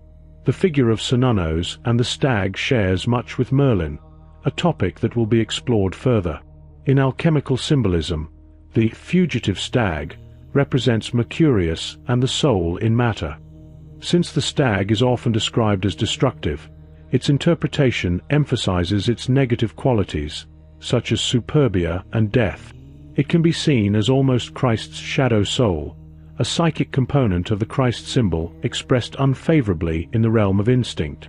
Consequently, this stag also connects with the Grail King's invisible enemy, embodying an unconscious counterforce that arose through Christianity and acts destructively when it remains unrecognized. As a theriomorphic symbol of Mercurius, the stag embodies the archetype of the self and the principle of individuation. In many depictions, the stag literally bears the quaternity symbol of the cross in its antlers and serves as a guide. In the monastery of Fistingen, it appears beside Saint Ida, who hovers in ecstasy, presumably as a companion showing the way. The stag represents the drive toward individuation and contains everything that consciousness lacks. It embodies the mystery of constant self-renewal within the self. Because Perceval had largely ignored feeling and emotional relationships, he was compelled to confront the shadow, that is, the nature-destroying superbia of Christian humanity, which identifies exclusively with the Logos principle. A person who is unbalanced in identification with intellect and ego fictions loses contact with the anima. Consequently, the unconscious manifests itself through emotions, irritations, lack of self-control, moods, and depressions. This one-sided masculinity risks severing the connection with reality, becoming ruthless, arrogant, and tyrannical. These unpleasant shadow qualities are expressed in the theriomorphic symbol, while the red-robed, emotional anima figure demands that the hero become conscious of this shadow. She provides him with her white dog as a guide. Like the stag, the dog is an animal, but unlike the stag, it attaches itself to man and serves him faithfully with its sensitive nose, suggesting intuition. The gold leash emphasizes its allegiance to humanity. Initially, Perceval loses this helper and encounters several sinister figures during the hunt for the stag. First, the Pucelle de Malaire steals the dog and seeks to instill mistrust of the woman who set him his task. She claims ownership of the stag, clarifying her psychological significance. This situation creates a quaternio, the red star woman with a white dog, and the Pucelle de Malaire with a stag. The Red Star Woman commands Perceval to hunt the Pucel's stag, yet the Pucel seizes the Star Woman's dog. Here, the stag and dog represent the masculine counterparts, in animal form, of the feminine figures, and the Star Woman's task outlines a rough plan for a marriage quaternio, an image of the self that will be explored later. However, the quaternity does not materialize at this stage. The failure is linked, in part, to the animal form of the two male partners, representing their profoundly unconscious state. The Pucel and the Red Star Woman are mutually antagonistic. They fight, as do the dog and stag. Violent separative tendencies dominate, preventing a stable quaternio from forming. As the owner of the white stag, the Pucelle de Malher personifies that aspect of the anima which, concealed behind the arrogance of masculine consciousness, fosters demonic possession and blocks the emergence of genuine feeling. This one-sided exaggeration of the logo's principle results in a state of moody anima possession, making the awakening of authentic emotion impossible. For this reason, the Pucelle maintains a secret alliance with the destructive stag. Yet she is not wholly evil, for she also confronts Perceval with the Black Knight resting in the tomb, symbolizing the dead aspect of the higher anthropos within himself, which had already been encountered. It is revealed later that the Black Knight lives with his beloved in a state of complete enchantment, and seeks combat from time to break the monotony of his life. His fate recalls that of the magician Merlin, who, caught in the bonds of love for the fairy Vivian, vanishes from the world. The significance of Merlin as an anthropos figure and the meaning of such a state of enchantment will be addressed later. For now, a compensatory pattern can be observed. Just as Perceval has avoided the challenge of eros and emotional relationships, the Black Knight has fallen too deeply into a love experience with the anima. While Perceval fights the knight instead of reconciling with him, driving him wounded back to his tomb, another knight steals the dog and the stag's head, not without the assistance of the Grail King's niece, who wishes to punish Perceval for his single failure to ask the crucial question.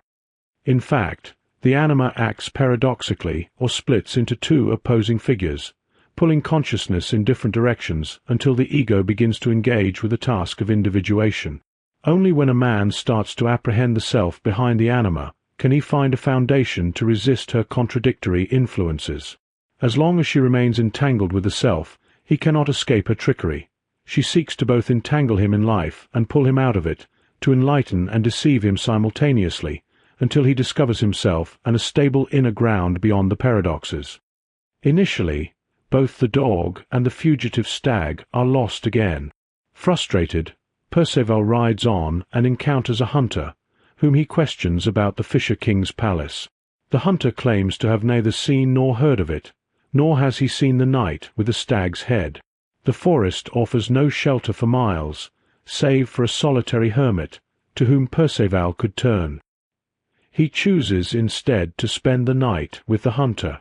The next morning, the hunter advises him to take the path to the right, which will lead him out of the wood.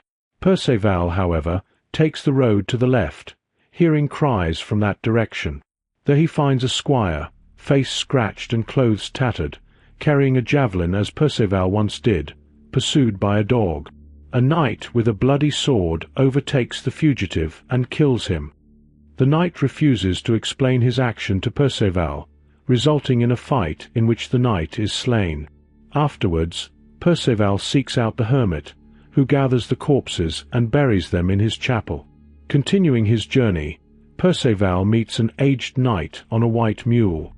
The knight questions him about his origin and whether he knows he has offended the speaker's family. The elder is the brother of the Red Knight whom Perceval killed in his youth with a javelin, an act never yet avenged. Perceval explains that he acted at Arthur's command. The old knight declares him exonerated for admitting the deed and promises never to mention it again. He adds that he knows Perceval is seeking the Fisher King and the Bleeding Lance, but warns that many obstacles await him. Nevertheless, he notes that Perceval might have encountered the king's niece the previous evening. She was in a nearby castle and recounted how a knight carried off a stag's head and a dog to vex another knight of great renown as punishment for failing to ask about the Grail when he visited her court. In a certain sense, Perceval cannot meet the Star Woman until he has become fully conscious of the challenges posed by Christianity. Otherwise, swinging between extremes, he could easily fall under the power of the nature goddess and lose touch with reality, as happened to his polar opposite, the Black Knight. According to the curious logic of psychic events, the next episode is the terrible sacrifice of the squire carrying the javelin, the weapon once borne by the youthful fool. Perceval encounters himself in the figure of the squire, whose naive attitude had prevented awareness of the paradoxical problems of the anima and of the Christian God image, an attitude that now must be sacrificed. Unfortunately, the sacrifice is not Perceval himself but an unknown knight, likely a new personification of the opponent, whose outlook Perceval cannot comprehend, whom he therefore drives off to the land of the dead, as he had previously done with the Black Knight. The hermit's Christian perspective literally helps him bury the problem once again, yet a piece of youthful folly is thereby removed. In place of the squire, the wise old man now appears in the guise of an aged knight. He is the brother of the Red Knight, killed long ago, and generously forgives Perceval for his brother's death, while enlightening him about the disappearance of the stag's head and his own future. He represents a helpful father figure, similar to the hermit, but unlike the latter, he is not withdrawn from the world. He has matured within the knightly calling to a state of superiority and detachment from effect.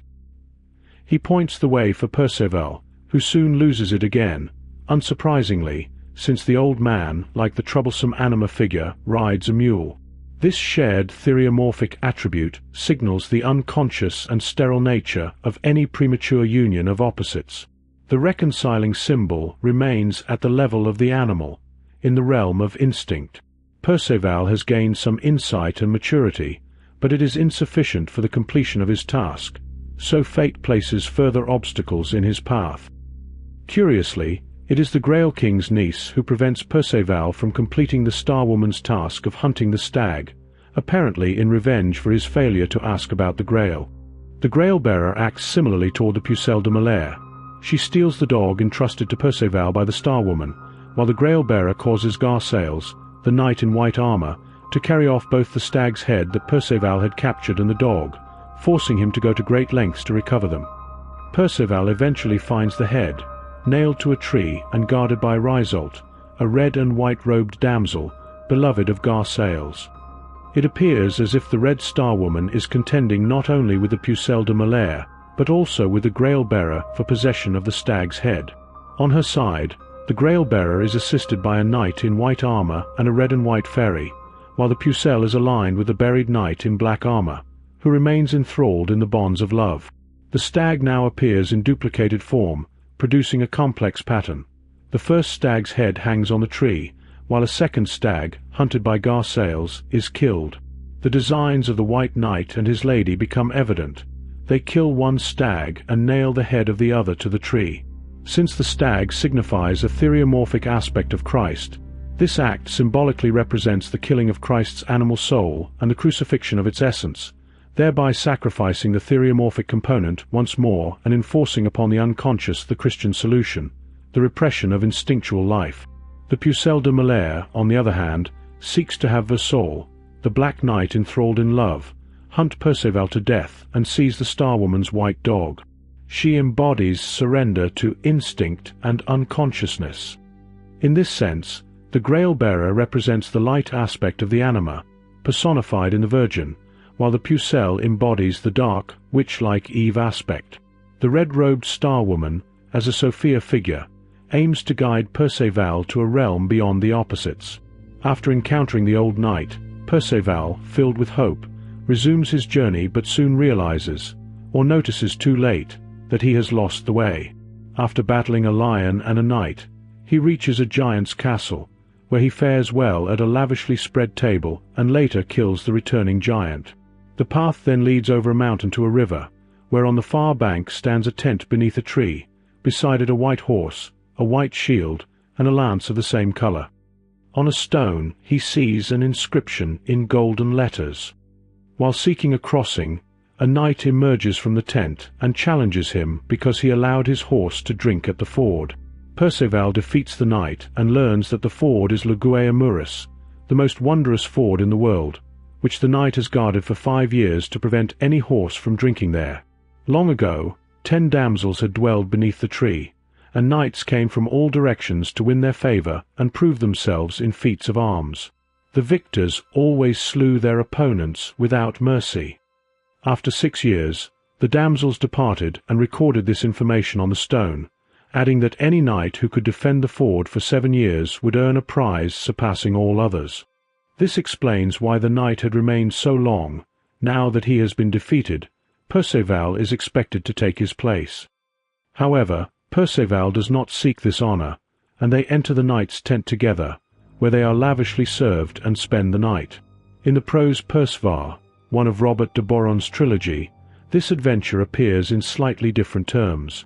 There, the ford is called Legus Perilius, and its guardian is Urbain, son of the Queen of the Black Thorn, who lives with his beloved in an invisible castle near the ford. As he speaks with Perceval, a great noise erupts, and the air darkens with smoke. During the ensuing fight, a flock of black birds attacks Perceval, circling his head and trying to peck out his eyes. Defending himself, he strikes one with his sword, and as it falls, it transforms into a beautiful woman. The other birds surround her body and carry it away. Urbain explains that the noise and smoke came from the destruction of the invisible castle, and the voice Perceval had heard belonged to his fairy beloved, who, with her companions, had attempted to hasten to his aid in the form of birds. In another sphere, the ford, as the site of a perilous transition, appropriately symbolizes the psychic region where a shift in attitude is required, and where complexes not yet assimilated can still pose a danger. Here, as the place's name suggests, Perceval must confront the problem of Eros.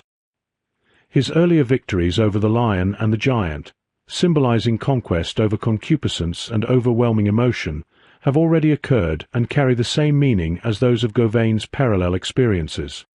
The knight on the white horse who guards the ford of the 10 maidens represents a human equivalent of the white stag, the Christian attitude that refuses to be profoundly moved by love.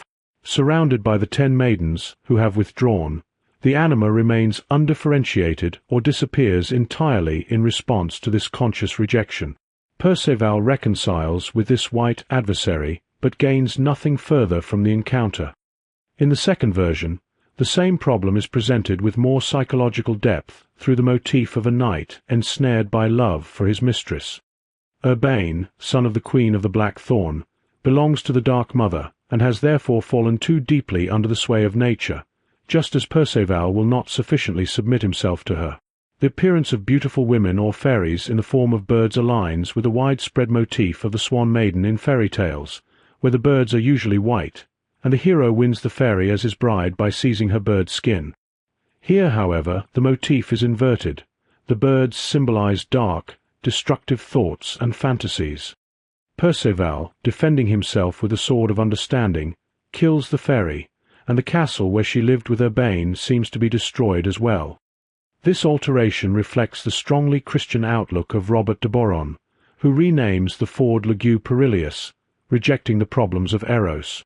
As a result, the anima assumes negative traits, and the conflict of the anima and the psychic opposites remains unresolved. After the adventure at Legus Amuru, or Legus Perilius, Perceval travels through several relatively minor adventures before arriving at a flourishing, beautiful town he does not immediately recognize. It is Bel Rapire, the city of his beloved Blanchefleur, and a joyous reunion follows. Blanchefleur tells him that she despaired when he left instead of marrying her, leaving her alone in the town devastated by the siege.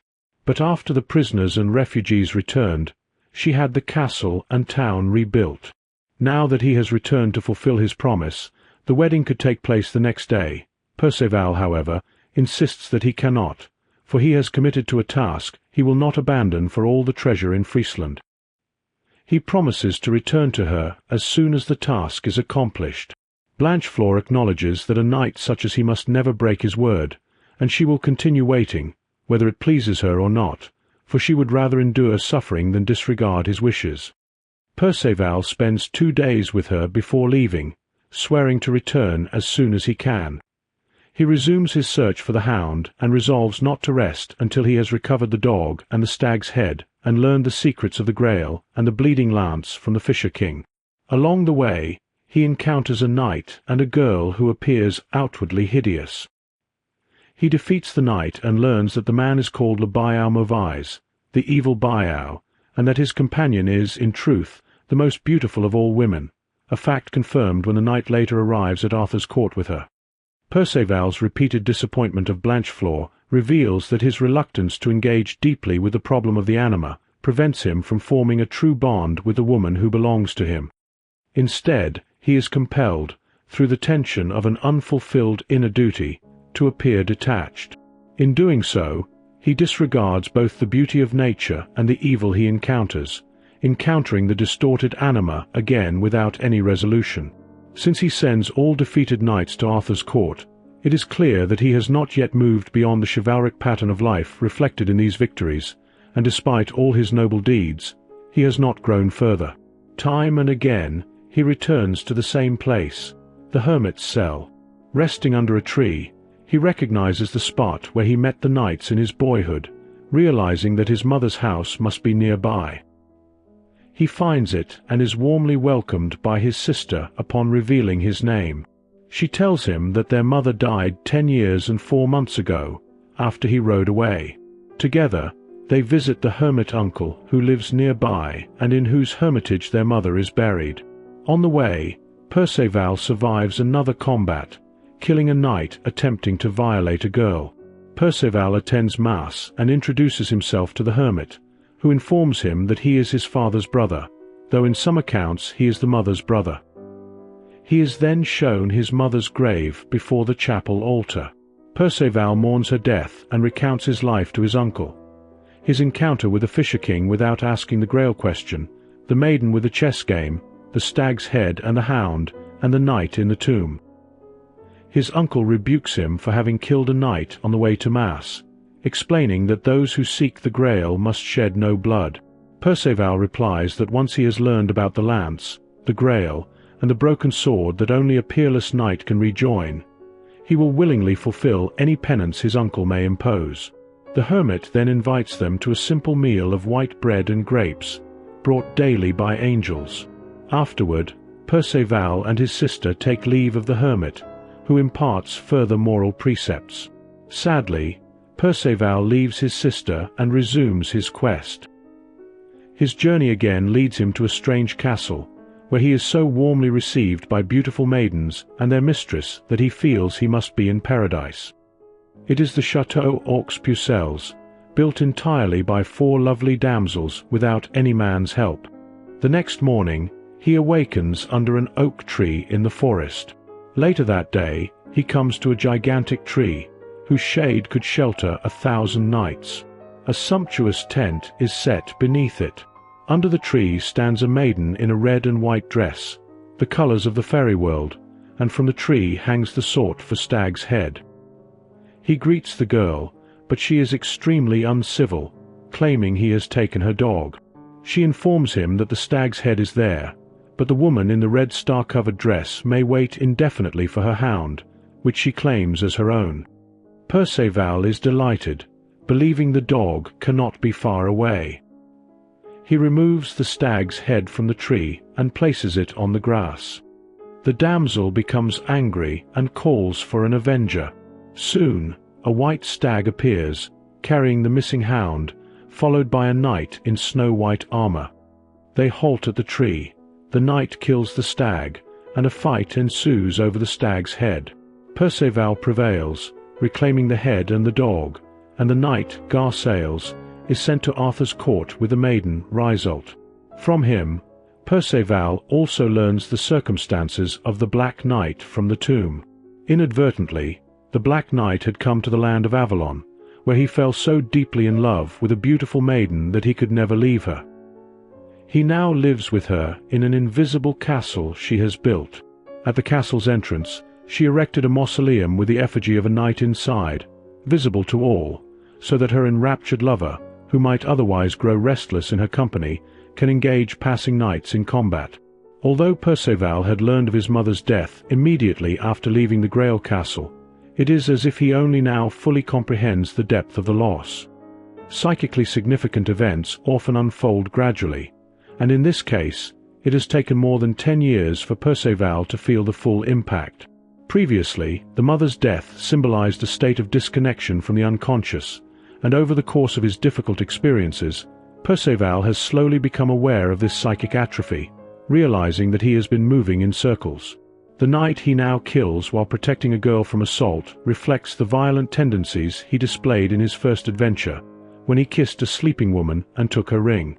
By confronting and eliminating this destructive aspect of himself, he increasingly commits to the guidance of the hermit, a purely spiritual father figure who helps him become conscious of himself. He once again leaves his sister behind, representing the endogamous aspect of the anima, while the otherworldly castle of maidens, symbolizing wholeness through the motif of the four, remains in the background like a dream, never establishing a lasting connection with his masculine consciousness. These events foreshadow the conclusion of the narrative, emphasizing the withdrawal of the Grail into the beyond. In this context, the difficulty of the inner problem also explains why the female figure is largely absent in Robert de Boron's contemporary version. This absence is suggested when Perceval's father, Alain Le Gros, son of Bronze, refuses to marry until he emigrates to Britain, where he fathers Perceval and sends him to King Arthur's court. Apart from his mother and sister, who are somewhat shadowy and die early, women play little role in de Boron's account. Like his father Alain, Perceval declares that he is not meant to engage with women. This reflects the Christian tone of de Boron's work, but limits its psychological depth. Women appear only briefly. His sister informs him of his mother's death and leads him to the hermit uncle for absolution, and a fairy woman with the chessmen, for whose dog he must search, promising her love as a reward. During his many adventures, he finds the dog but declines the reward, prioritizing his quest for the Grail. Instead of the anima, the archetype of the wise old man repeatedly guides the seeker, offering admonition, criticism, and direction. This figure appears alternately as the hermit, brother of the Grail King and thus Perceval's uncle, or as Merlin, who, in the form of an old man with a sickle around his neck, meets Perceval shortly before he reaches the Grail Castle for the second time, reproaching him for lingering in one place despite his vow to move forward. Compared to de Boron's version, which almost entirely avoids the question of the anima, Chrétien's continuators at least attempt to give a preliminary form to the problem of the feminine. In the quest, Perceval succeeds in obtaining the stag's head and the hound for the waterwoman dressed in red with stars. He finds them in the domain of an enraged fairy, where the stag's head is fixed to a colossal oak tree. The oak evokes Wotan and the pre-Christian tree worship of sacred groves, while the red and white of the fairy's dress alludes to the same archaic realm. Her angry words regarding the red-robed star-woman link this fairy to the Pucelle de Malher, already interpreted as the aspect of the anima that either maintains Perceval's state of psychic possession or refuses to release him, representing the deluding aspect of the anima.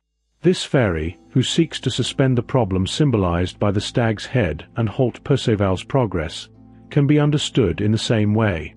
The Grail-bearer's command enforces a status quo, a perpetual restitution of the Christian attitude, until Perceval asks the question about the Grail. A simple regression into paganism would be equally futile, so this state of suspension, the crucifixion of the animal soul and the agonizing conflict entwined with it, must persist until unconscious forces can guide consciousness to the Grail question. The White Knight remains a fixed figure of the noble, established Christian knight, a regressive tendency like Gauvain's that aims to obstruct Perceval from fulfilling his higher duty. Ultimately, he does not succeed, for Perceval takes the stag's head, reaching a point where he almost recognizes the shadow of the Christian principle. Once again, the story displays a curious reversal of values. The Black Knight represents the sought-for-anthropos aspect that Perceval should integrate, while the White Knight, the ostensibly bright hero, becomes the adversary who obstructs the task set by the Star Woman. By defeating him, Perceval overcomes the shadow of Christianity, its arrogant identification with the principle of light and logos, which had estranged him from nature. From this moment, his destiny begins to improve, making this event especially significant, even though it is presented unobtrusively amid many adventures. Perceval has not yet discovered his anthropo's role, but he has surmounted a major obstacle, and immediately he receives news of the repressed anthropos, said to have been carried out of the world by the bonds of his lady's love. This opens the way to a new phase of life. While searching for the castle of the chessmen, Perceval encounters a white mule with a golden bridle in the middle of the path. Evening is falling. Astonished, he sees a beautiful damsel in a cloak approaching. He offers to help her mount, but she declines and refuses his offer of an escort. She warns that he would risk his life by accompanying her, and does not desire his company. Despite this, he rides alongside her. In the dense forest, darkness deepens. No moon or stars are visible, and no wind stirs. Suddenly, he perceives a bright light, like a burning candle, in the distance. Soon it appears as if 5 lights blaze, and the forest seems engulfed in fire. To Perceval, it seems miraculous. He asks the girl about the source of the light, but she remains silent and then vanishes. A sudden, heavy downpour forces him to take shelter under a tree, and when the storm passes, the light has disappeared. He rests briefly and continues his journey the following day. Soon Perceval encounters the beautiful girl on the mule once more. This time she is extremely friendly, and explains that she had not wished to ride with him before because she had promised her friend not to share any man's company until he returned. She had not noticed the storm. It had been a most beautiful night. She is able, however, to explain the bright glow he had seen. She asks if he has heard of the wealthy fisher king who lives near, on the far side of the river. The night before, he had travelled through the forest, and the brightness that had looked like a high-burning fire had come from the precious Grail, in which the blood of the King of Kings had been received when he hung on the cross. The fisher king keeps the Grail with him in the forest, and those who see it on that day cannot be claimed by the devil. Because of this, the holy king carries it with him. Naturally, Perceval wishes to know more about the Grail, but the damsel cannot tell him further, for it is too sacred. Only an ordained priest or a man who lives a holy life, one who desires nothing that belongs to another and does no evil in return for evil, may speak of the Grail or recount its miracle. Anyone who hears of it without such holiness would blanch and tremble with fear. The damsel leads Perceval to a tent where he is served delicious food and then gives him the mule, which will swiftly carry him to the Pont d'Ivoire, a bridge of crystal spanning a wide river. After crossing, he must send the mule back. She also gives him a ring set with a magical stone. If he wears the ring, he need fear nothing, but he must not lose it, for when they meet again, she will require both ring and mule from him. They part ways, and Perceval finds the glass bridge. It is only 2.5 feet wide and transparent, so that the water flowing beneath is clearly visible. Without hesitation, the mule steps onto the bridge, but Perceval's horse, which he leads, shows great fear. The bridge collapses behind them with a crash. Though he imagines he is plunging down with it, he trusts the mule to carry him safely across. When he looks back upon reaching the far bank, he is astonished to see the entire structure restored. Near, he meets a knight who tells him of another remarkable bridge, a pont-à-non-passé, a bridge over which no one crosses, and of a tournament at Chastel-Orgueillius where the highest prize can be won. Perceval resolves to go to the castle, leaving the stag's head and the dog with his new friend, Brios of the Burning Forest, who provides him lodging. The next day, Brios accompanies him to the Pont-à-non-passé, so named because it only reaches the middle of the river. Perceval, as the foremost knight, manages to cross in this manner. When he reaches the middle, there is a deafening crash. The head of the bridge is torn from the earth and swings to the opposite bank, making the crossing possible. Brios realizes that Perceval is the bravest, most skilled, and most gallant of knights. Perceval proceeds to Chastel-Orgueillius, defeats all comers without revealing his identity, and in the evening returns to the bridge, where Brios waits. The same events repeat the following day, and the day after, Perceval collects the stag's head and the dog and continues on his journey. Perceval arrives at a grave from which a voice calls loudly. Dismounting, he releases the knight imprisoned there. In gratitude, The knight tries to push Perceval back into the grave, slams down the stone lid of the coffin, and hastily attempts to ride off on the mule. The animal, however, refuses to move, as does the horse, and the knight ultimately must let Perceval out, recognizing him as the greatest of all knights. The freed knight shows Perceval the way to Mount Dolorous, in case he wishes to perform further deeds of chivalry, then returns to his grave. Soon afterward, Perceval encounters a veiled damsel seated beneath an oak tree. She rises as he approaches and demands that he give her the ring and the mule. When she removes her veil, Perceval joyfully recognizes and embraces her. She asks whether he has visited the Fisher King and inquired about the Grail, the lance, the sword, and the mysterious adventures. Perceval, somewhat embarrassed, admits he has not yet gone but recounts all that has occurred to him in the meantime. He returns the mule and the ring, after which the woman quickly rides away without a word of farewell.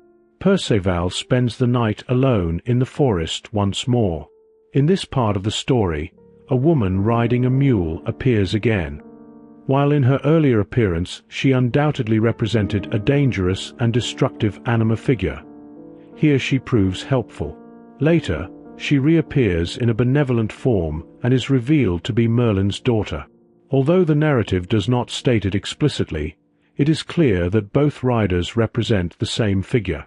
Her earlier, more negative aspect and the regressive symbolism of the mule reflect Perceval's deluded attitude, particularly the arrogant pride of the stag before its death.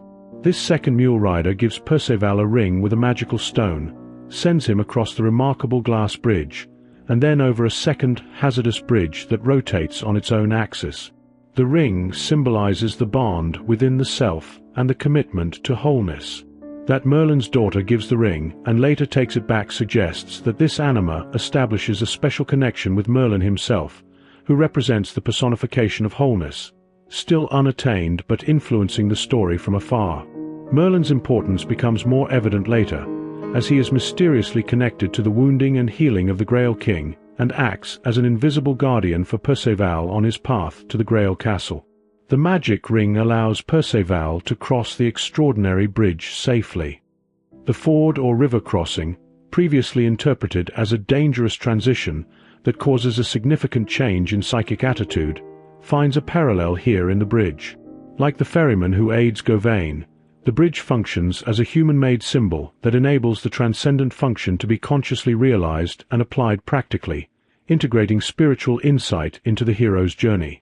The first bridge is made of glass, a costly material in the Middle Ages, and attributed with spiritual qualities because of its transparency, uniting material and spiritual aspects. Similar glass bridges appear in later folklore, including Finnish fairy tales. A youth is seized by the devil and taken into hell, where the devil promises him freedom if he can complete 3 tasks. 2 of the devil's daughters are his own, but one is a human girl. The boy's first task is to choose the human daughter as his bride. He succeeds by selecting the girl on whom a fly alights, revealing her human nature. She then helps him solve the remaining 2 tasks, constructing a glass bridge over the sea and brewing an enormous quantity of beer. Together they escape across the sea from the pursuing devil, and after many more trials and adventures, they are married.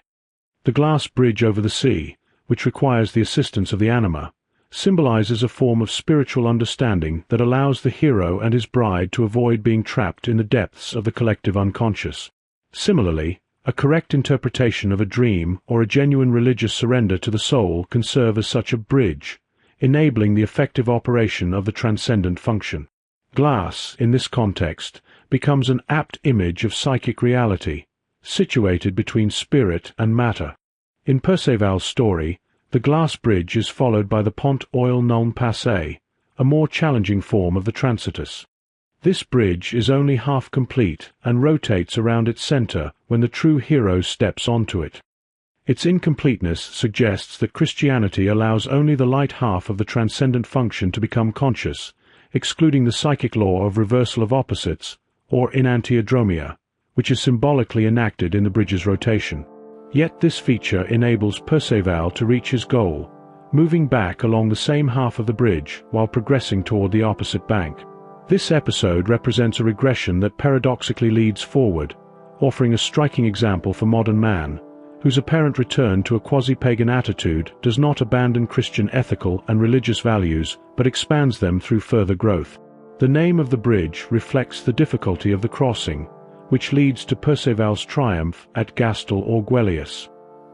His friend, Brios of the Burning Forest, who guards the stag's head in Perceval's absence, represents the passionate man who adheres to essential truths while Perceval remains engaged in outdated duties of Christian chivalry. Because he still attends to these obligations instead of his main task, he is again confronted by the knight in the grave, interpreted as the anthropos aspect that Perceval has repressed. The buried knight attempts to push Perceval into the tomb as a form of elimination from life, the same fate Perceval once inflicted, but Perceval defends himself without advancing further. The following morning, Perceval prays for guidance to reach the Fisher King and the beautiful maiden with the chessmen. A voice calls from a bush, telling him that he only needs to release the hound, which will show him the way. The dog follows the scent with its head lowered, leading Perceval to a castle by the river and straight through the gateway. Inside, he finds no one but ties up his horse and enters a hall adorned with rich tapestries and a flower-strewn floor. At the center rests a magnificent couch, where the hound lies beside a chessboard. Perceval sits at the board, taking a pawn. A door opens, and a maiden enters, so extraordinarily beautiful that Perceval nearly loses consciousness. His whole body trembles. He believes she must be an angel sent from heaven. Collecting himself, he presents the stag's head and the hound, which barks joyfully. The Star Woman thanks him and shares a meal with him. Sitting together at a window overlooking the river, she asks for his name and for the account of his adventures in pursuit of the stag's head. In return, she tells him how she obtained the chessboard, which belonged to the Fairy Morgana and was made on the Thames in London. She fulfills her promise and grants him her love. Perceval cannot linger, for he wishes to reach the Fisher King as swiftly as possible. The Star Woman assures him he can arrive the next day if he follows the correct road, which she will indicate. After arming himself, she guides him to a river where a boat, tied to an oak tree, awaits. He must use it to cross to the other bank, where the path leading to the Fisher King begins. The Star Woman reveals that she has inherited the Fairy Morgana's chessboard, indicating a connection between the two figures. The chessboard symbolizes the confrontation of opposites within a structured field of action, making it an image of the realization of wholeness. Morgana was the fairy by whom knights were sometimes enchanted, and it would not have been surprising if Perceval had suffered the same fate at the hands of the Star Woman. Only his unanswered question about the Grail prevents this doom. A subtle opposition is thus revealed between the Star Woman, who seeks to claim the stag's head for herself, and the Grail-bearer, who oversees Perceval's resolution of the Grail riddle. The Star Woman represents a pagan nature goddess, capable of obscuring the Christian achievement of consciousness, while the Grail-bearer embodies the aspect of the anima that encourages further growth of consciousness. Yet the Star Woman no longer holds Perceval in thrall. Instead, she directs him toward the Grail Castle, showing that nature itself acknowledges the spiritual task. While riding through the forest, Perceval sees a child perched in a tree. The child cannot provide directions to the Grail Castle, but tells him he will reach Mount Dolorous the following day, which proves to be true. Upon arrival, Perceval finds the famous post and secures his horse. A maiden on a white mule appears, explaining that her father, Merlin, built the castle, including the pillar that will reveal the foremost knight, the one able to tie his horse to it. As evening falls, Perceval sees a tree in the distance adorned with many lights. Approaching it, he discovers only a chapel with a dead knight on the altar, the same chapel where Gauvain witnessed a black hand extinguish the candles. The next morning, Perceval first meets a hunter, who informs him he is near the Grail Castle, and later a young woman, who explains that the child in the tree and the chapel with the black hand are connected to the holy mystery of the Grail and the lance. These scenes introduce several important motifs in a compact form. Later, at the Grail Castle, Perceval learns that the child in the tree did not reveal the path to the Grail because of his many sins, and that it climbed higher and higher to indicate that man should raise his thoughts to God or to illustrate the vastness of the world. A similar motif appears in an English legend from 1575, describing what Seth saw in paradise. In the center of paradise rose a shining fountain with 4 streams that watered the whole world. Over it stood a great, bare tree, with no bark or leaves, recognized as the tree whose fruit Adam and Eve had eaten. Around it coiled a naked serpent, the same that had persuaded Eve to eat the forbidden fruit. Upon a second look, Seth observed that the tree had been renewed with bark and leaves, and in its crown lay a newborn child wrapped in swaddling clothes, crying because of Adam's sin. The child in this imagery is interpreted as Christ, or Adam Secundus, often depicted at the top of a tree growing from Adam's body. According to many Gnostic and alchemical texts, the tree represents both gnosis, or knowledge, and sapientia, or wisdom, and in a broader sense, it can also symbolize man in his complete form as the anthropos.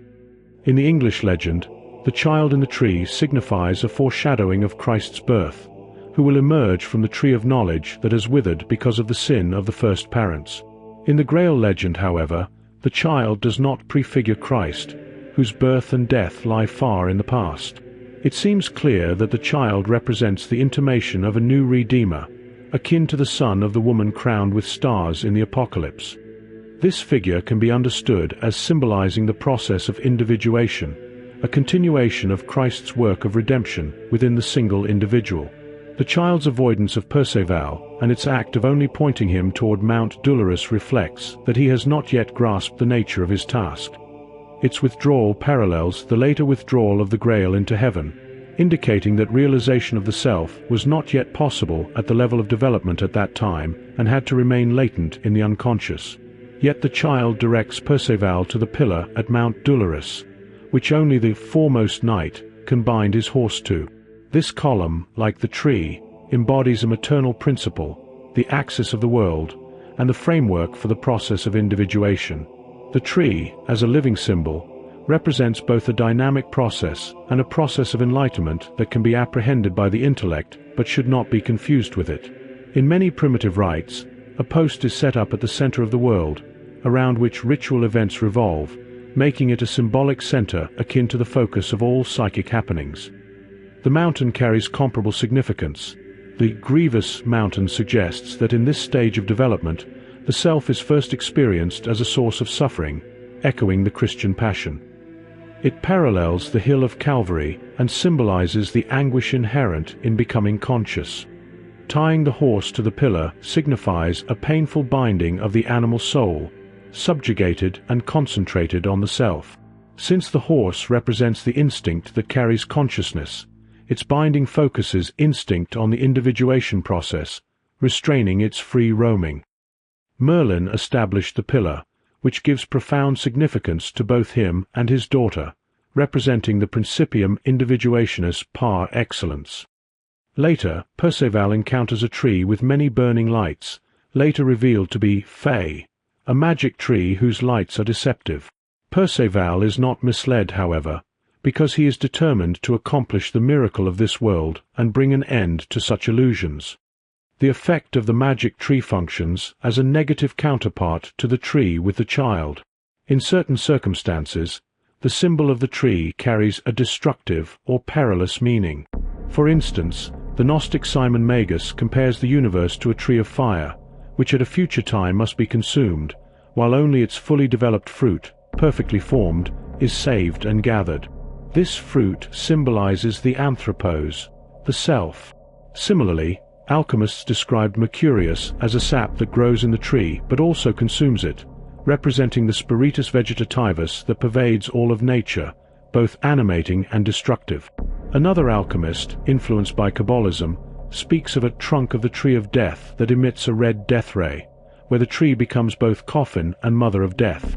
In Perceval's story, this symbolic tree and the light emanating from it appear as a purely negative will-o'-the-wisp that he must avoid. In those days, unlike today, recognizing nature could entail a dangerous loss of direction, seducing naive medieval man into an abyss from which he could not recover. The primitive, instinctive side of man was still too close to the surface. The sinister tree of lights grows beside a chapel where a dead knight lies on the altar, and a ghostly black hand extinguishes the candles at Perceval's approach. Later, it is revealed that the villain Pinocchio killed his mother in this chapel because she wished to become a nun, and that more than 4,000 knights lost their lives as a result. At a later point, Perceval must confront the devil in the same chapel and also retrieve a veil from a chest, place it in a golden vessel, and care for it, while simultaneously burying the dead knight. The dead knight motif, previously analyzed in Gauvain's adventures, represents an aspect of the anthropos, the self insufficiently expressed in the image of Christ, a shadow of Christ resting where the host preserves his body. Additionally, the matricide committed in the chapel signals a more profound unconscious pattern. Nature herself, unconscious, drives Perceval toward the reenactment of a matricidal act, while simultaneously challenging his one-sided masculine development. The awareness of this paradox is the purpose of the ghostly evidence of the mother's murder. Pinocchio embodies a destructive, unconscious side of which Perceval himself is unaware, an unrealized aspect of his own shadow. He is part of a long line of invisible enemies threatening Gauvain, the other Christian knights, and the Grail King, figures representing Christian man in general, and ultimately Christ himself in the form of the Antichrist. Pinocchio's rage stems from his mother's desire to take the veil, her complete submission to the Christian principle, particularly the vow of chastity. The act of laying the veil in a golden vessel parallels the Grail, suggesting that the nun's veil must be psychically assimilated as a content of the unconscious. These events in the chapel are explicitly connected to the mystery of the Grail, highlighting their symbolic importance. The narrative portrays the problem of opposites within the Christian aeon, although in this case the feminine essence, rather than the king, is endangered. Perceval departs from the chapel without having solved the problem of the shadow, continuing his journey without fully understanding the meaning of what he has witnessed. Finally, Perceval reaches the long-sought goal, the Grail Castle. Servants meet him and lead him into the hall where, as before, the Grail King sits on a purple couch. The king asks where Perceval spent the previous night.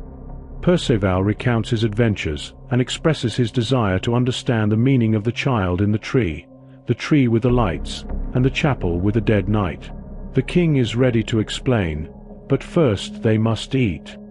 As they sit at the table, the young woman carrying the Grail enters, followed by another with a bleeding lance, and a page brings a sword broken in two at its center. No longer delaying, Perceval refuses to eat until he hears the answers. The king begins by explaining the child in the tree. Before any further explanation, Perceval must attempt to join the broken sword. He succeeds, though a tiny crack remains visible. The king declares that Perceval is indeed the most excellent knight so far, yet he has not achieved enough. Disheartened, Perceval sighs audibly, prompting the king to leap up and, embracing him with joy, greet him as the present master of his house. "Sir, be lord of my house. Soon I will leave you whatever I have, without danger, and from now on I will hold you more dear than anyone else who ever lived." The page who brought the sword wraps it in cloth and removes it. Perceval is comforted, and with this scene, Gautier's continuation ends. Perceval still has not received the answer to the Grail question, and the Grail King remains unhealed. The first accounts of these events are given by later continuators, particularly Manasseh, who takes up the narrative at this point. It is clear that the continuators themselves were uncertain about the proper ending, as the versions vary, demonstrating once again the remarkable and persistent ambiguity surrounding the word Grail.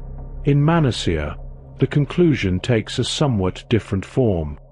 The king still recounts the story of the Grail and the lance, as in de Boron and the Grand Saint Graal, but Perceval now learns that the Grail-bearer is the king's daughter, and that the girl who carried the silver platter is the daughter of King Gun du Desert. The Grail King decides it is time to retire, but Perceval still wishes to know the meaning of the broken sword. At last, the events that occurred during Gauvain's visit to the Grail Castle are explained. Gun du Desert, the Fisher King's brother, was once besieged in his fortress, Quiquagrant, by an enemy named Espinaga, whom he mortally wounded during a sortie. Espinaga's nephew, Partinius, called the Lord of the Red Tower, swore vengeance. Disguising himself as one of Goun's knights, he struck him treacherously with a sword, which broke in two. Goun's body was carried to his brother's stronghold, the Grail Castle, where his daughter brought the broken pieces and prophesied that one day a knight would arrive who would join the two halves and avenge the dead man. Picking up the pieces carelessly, the Fisher King wounded his hip, and the wound would not heal until his brother's death was avenged. The following day Perceval sets out in search of Partinius. He undergoes several adventures, including encounters with the devil, whom he had previously fought in the chapel of the Black Hand. He is accompanied by Le Chevalier Couart, the cowardly knight, who is transformed during their journey and henceforth called Le Chevalier Hardy, the courageous knight.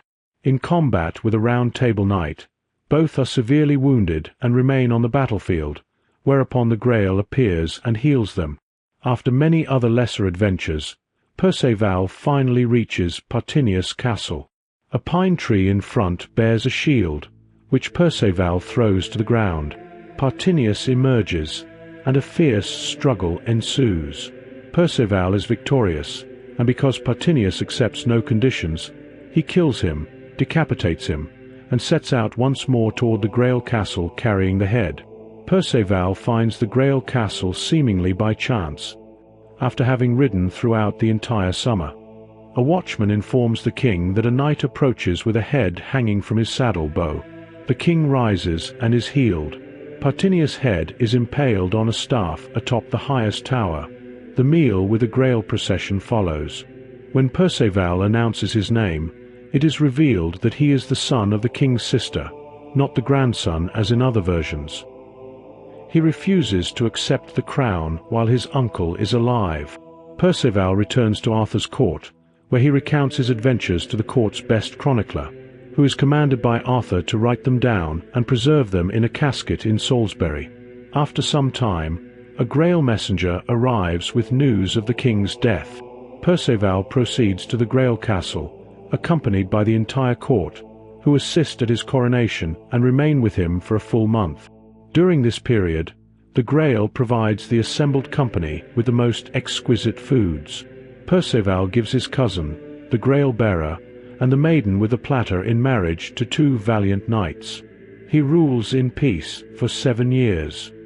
Afterwards, he follows a hermit into the desert, carrying the Grail, the lance, and the sacred platter, and serves the Lord for 10 more years. At his death, Grail, lance, and platter are presumably taken to heaven, as they are never seen again. Thus, the story reaches its conclusion. There exists a further continuation attributed to one Gerbert, which recounts additional adventures but closely mirrors the main story in all essential points, and therefore need not be examined further here. In the Gautier version, the Grail King and his kingdom are healed because Perceval asks the proper question, addressing the concerns of the realm. If the Grail region is understood as a symbol of the unconscious, this suggests that even at that time it was ready to communicate its contents to consciousness. The king's sickness is then seen as the result of the failure to recognize contents of the unconscious that were ripe for awareness. These contents were opposites insufficiently acknowledged due to the unambiguous medieval Christian orientation of consciousness. Through this question, Perceval becomes, in a sense, a counterpart to Adam, who was forbidden to eat of the tree of knowledge. He assumes the role of a savior, atoning for the old offense through a new achievement. This messianic function is also evident in the Grail hero, Galahad, in the Quest del Saint Graal. In de Boron's version, the moment of Kairos, the propitious instant, is emphasized. Perceval appears at the right time, when the Grail can be found. This is partly due to a 400-year gap between Bronze, the second guardian of the Grail, and Perceval, the third, during which the Grail was hidden, or vanished into the unconscious. It is also linked to the condition of the rich Fisher King, whose suffering stems not from a wound of his, but from the weakness of old age. In other versions, the Fisher King's wounding and illness take primary importance. They, along with the devastation of the land and the general need for redemption, relate to an offense that must be expiated. This motif traces back to Adam, the original man or anthropos, whose redemption, from the beginning of time until the present, forms the overarching task of humanity. There is thus a dual theme. On one hand, something needing redemption from unconsciousness or old age. On the other, something ailing due to a lapse and requiring restoration. This duality appears in many versions, such as Wolfram's, where the Grail King is healed but another old man dies upon the Grail's discovery. The Grail hero performs 2 acts of redemption. When the question concerns bringing unconscious contents to awareness, learning and knowledge become redemptive. In the story, this is shown as Perceval is repeatedly prompted to recount his adventures, either by the wise old man or an anima figure. But the question remains, how does the other form of salvation, the healing of the guilty, ailing figure, come about? Despite the Christian character of most of the stories, redemption is not accomplished in a strictly Christian manner. That is, not through faith in the Son of God sacrificed for humanity. Nor does it occur in a pagan or primitive, one could also say Oriental, way, as an enantiodromia in which development and regression flow eternally into one another, each state almost redeemed through its opposite. It is also not achieved in the manner of the Indian doctrine of salvation, where everything must be recognized as illusion. Here, redemption occurs differently, not through the action of a god, though naturally with God's consent, nor through nature, but solely through the determined efforts of a human being. Perceval, no more and no less, must bring about the opus of alchemy or the realization of the self. It should be noted, however, that Perceval's path to the Grail, like the alchemical opus and the realization of the self, shares with the Christian way of salvation the element of an opus contra naturam, a work of the greatest resistance rather than an easy path. For this reason, the archetypal images accompanying the process of individuation often appear as Christian symbols, such as the cross. The emphasis on human achievement, distinct from mere faith or legal virtue, may reflect a Western contribution to the Christian doctrine, highlighting action and valuing individuality and personality. In itself, salvation as the result of the proper question is an archetypal motif. In fairy tales, the hero seeking a treasure often must fulfill specific conditions, on the correct execution of which the outcome depends. One such condition is the question, frequently associated with a prohibition on asking, as in the legend of Lohengrin, where a mystery must be guarded. The mystery often concerns the hero's miraculous descent. With Perceval, the situation is different. Except in Wolfram and Wagner, where a pure fool, through pity wise, defines Parsifal's character, the question is not based on compassion. In Critian and other versions, the question is, who is served from the Grail, or to whom is the Grail brought? This question alone brings redemption. This appears peculiar, for the one served from the Grail is the old king, not the ailing one, and is Perceval's grandfather or uncle. By asking, Perceval demonstrates his descent and establishes a link with his ancestors, a motif echoed in the initiation dreams and ceremonies of primitive peoples. A Judaic parallel is found in the Passover. After the first cup is drunk, the youngest son asks the father the meaning of the observance, prompting the father to recount the exodus from Egypt. The biblical passage recounts that when the children inquire, the father explains it is the Lord's Passover, which spared the children of Israel in Egypt. The Grail question, who is served from it? And the repeated phrase le service del Grail echo this ritual.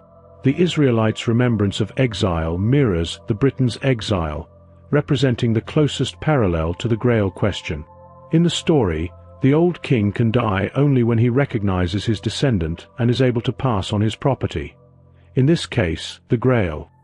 In some versions, such as de Boron's prose Perceval, Perceval's father, the long-dead Alain Lee Gros, dreams that the Holy Ghost informs him that Bronze, his father, is in Ireland with the Grail. Alain cannot die until Perceval finds Bronze, receives the vessel, and learns the secret words, ensuring the transmission to the next generation. This may preserve memories of the Britons' period of exile. The taking over of the treasure, together with the mystery of the ancestors, is thus the redeeming factor. It is not so much that the old Grail King is delivered from his sufferings as from life itself. In versions where there are two kings, one sick and the other old, the king who is healed lives only a few days. In one version, the Grail King tells Gauvain, who has asked the question, that by doing so he has redeemed many souls, both living and dead. The king and the court belong to the latter. They only appear alive, whereas the Grail bearer and her companions are truly alive. This is significant. In the world of collective consciousness, an old king, representing a dominant attitude and having lived too long, must continue to lead a semblance of life until the new life is developed enough to replace the old. This concept of handing over and taking over carries a distinctly archaic quality. It suggests a time before writing existed, when knowledge had to be transmitted orally from father to son, carefully guarded by the father and received only when the son reached maturity. The ritual significance invested in this event emphasizes the importance, at a primitive level of culture, of remembering and transmitting knowledge. The continuity of consciousness is, in fact, the condition for human mental and cultural development. The redemption depends on the question concerning the knowledge of ancestors because, at that time, consciousness was far less developed than today. The motif of the old king is often duplicated. Psychologically, this indicates uncertainty, as if it could signify both this and that. Certain scholars have compared the old king who cannot die with the Greek Kronos, who, after his overthrow by Zeus, was confined in a slumber on an island. Many such old king figures appear across the various versions of the story. In de Boron's version, the redemptive death of the old king is explicitly described. Perceval's visit to the Grail castle follows the same course as in Crition, except that in this account 3 drops of blood flow from the lance, likely an allusion to the Trinity. The Grail appears again during the meal at the Fisher King's castle, accompanied by worthy relics. Perceval asks the familiar question, and the king immediately becomes healthy and is entirely transformed. Perceval reveals himself as Alan's son and is joyfully greeted by his grandfather, who leads him to the Grail and says, "This is the lance with which Christ was wounded on the cross, and this is the vessel in which Joseph of Arimathea collected the blood and which is called the Grail." He explains to Perceval the story of Christ, of Joseph, and of the Grail, imparting secret words which cannot be spoken. The vessel, radiating a wonderful melody and heavenly perfume, is handed over to Perceval. On the 3rd day, Bronze approaches the vessel, lies before it in the form of the cross, and gives up the ghost. Perceval sees David with his harp and many angels with censers, ready to carry Bronze's soul to the majesty of the Father he had faithfully served. Perceval remains there, and the spell that lay over Britain and the world is broken. In many versions, the old Grail King belongs to an earlier generation than the sick king, which provides insight into his significance. The king represents a dominant figure of collective consciousness and, at the same time, a god image prevalent in human awareness. The ailing Grail King corresponds to an imago Dei that is suspended, suffering, and caught in the tension of opposites. He essentially embodies the Christian age, particularly its later phase. In contrast, the apparently living Grail King personifies an older god image, a pre-Christian, Old Testament, or pagan imago Dei, a father figure in which the opposites were not consciously united but still combined unconsciously. This archaic father imago possesses certain advantages over the Christian god image, notably its unity, yet it also reflects an obsolete, more unconscious state of human consciousness. For this reason, his survival is not depicted as fortunate, and his eventual death signifies a true redemption. This king is served from the Grail because the Grail, as the principium individuationis, functions as the instrument for achieving wholeness and unifying God. The nourishment of the old king by the Grail, which prevents his death, is presented not as a blessing but as a source of suffering. The unity of the God image is maintained in a regressive state, rather than being incarnated on a higher and conscious level in Perceval, the third man. The God image's unity is sought retrospectively in surviving paganism, rather than through the further differentiation of the Christian problem. Consequently, The death of the old Grail King and his redemption through Perceval's actions mark the culmination of the quest. Understanding this fully requires an exploration of the psychological significance of the Trinitarian God image, a matter that becomes clearer when considering the two Grail Kings together. In the major versions, the salvation of the Grail Kingdom occurs when Perceval asks the correct question. In Manicia, however, it is achieved through his act of vengeance against Pertinius, reflecting a more radical suppression of the inner opposite and a spiritualization and denial of the primitive emotional shadow. When Perceval later becomes king, retires as a hermit, and takes the Grail to heaven, the ending represents a conventional religious, Christian resolution of the period rather than a modern psychological one. In contrast, Wolfram's version concludes with a psychological resolution. Before assuming the Grail kingship, Perceval must confront his black and white half-brother, Firefizz, who is not evil but an unbaptized heathen. Perceval does not defeat him. Instead, he recognizes Firefizz as his brother and establishes a bond. Only then can he become the Grail King. The story concludes with the apotheosis of two couples. Perceval reunites with Conduirimus, and Firefizz, now baptized, marries Repance de Scoy, the Grail-bearer. The formation of this quaternity marks the conclusion of Perceval's evolution. He has attained his kingship, reached the castle, and discovered the center where the Grail resides and where the fire of the knights burns. This quaternity illustrates the well-known motif of the marriage quaternio, a key symbol of individuation. In Wolfram's version, Perceval himself is part of this quaternio. In Manicia, however, Perceval facilitates the formation of such a quaternity only by arranging the marriages of the Grail-bearer and the maiden with the platter to two other knights. He himself remains outside as a hermit, and Blanchefleur, representing the ascetic ideal, gradually recedes into the background of subsequent events. The Grail itself is carried off to heaven, disappearing into the unconscious, highlighting a tension between Christian and alchemical symbolism.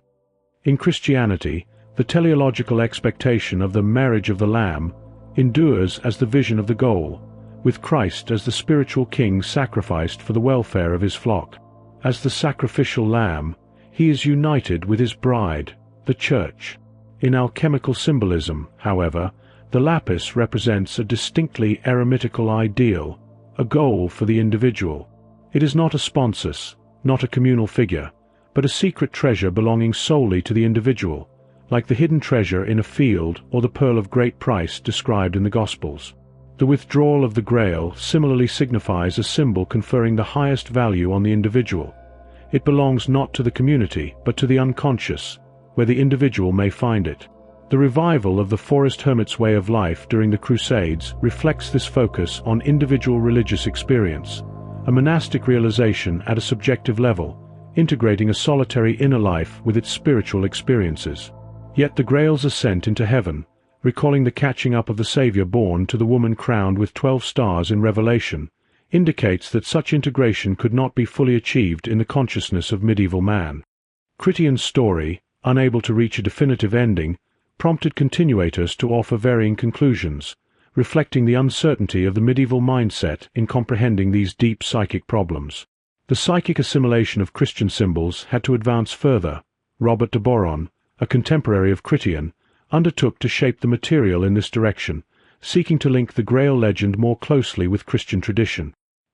His version will be examined in greater detail in the next video, which will at the same time mark the end of this series on the Grail legend by Emma Jung and Marie-Louise von Franz.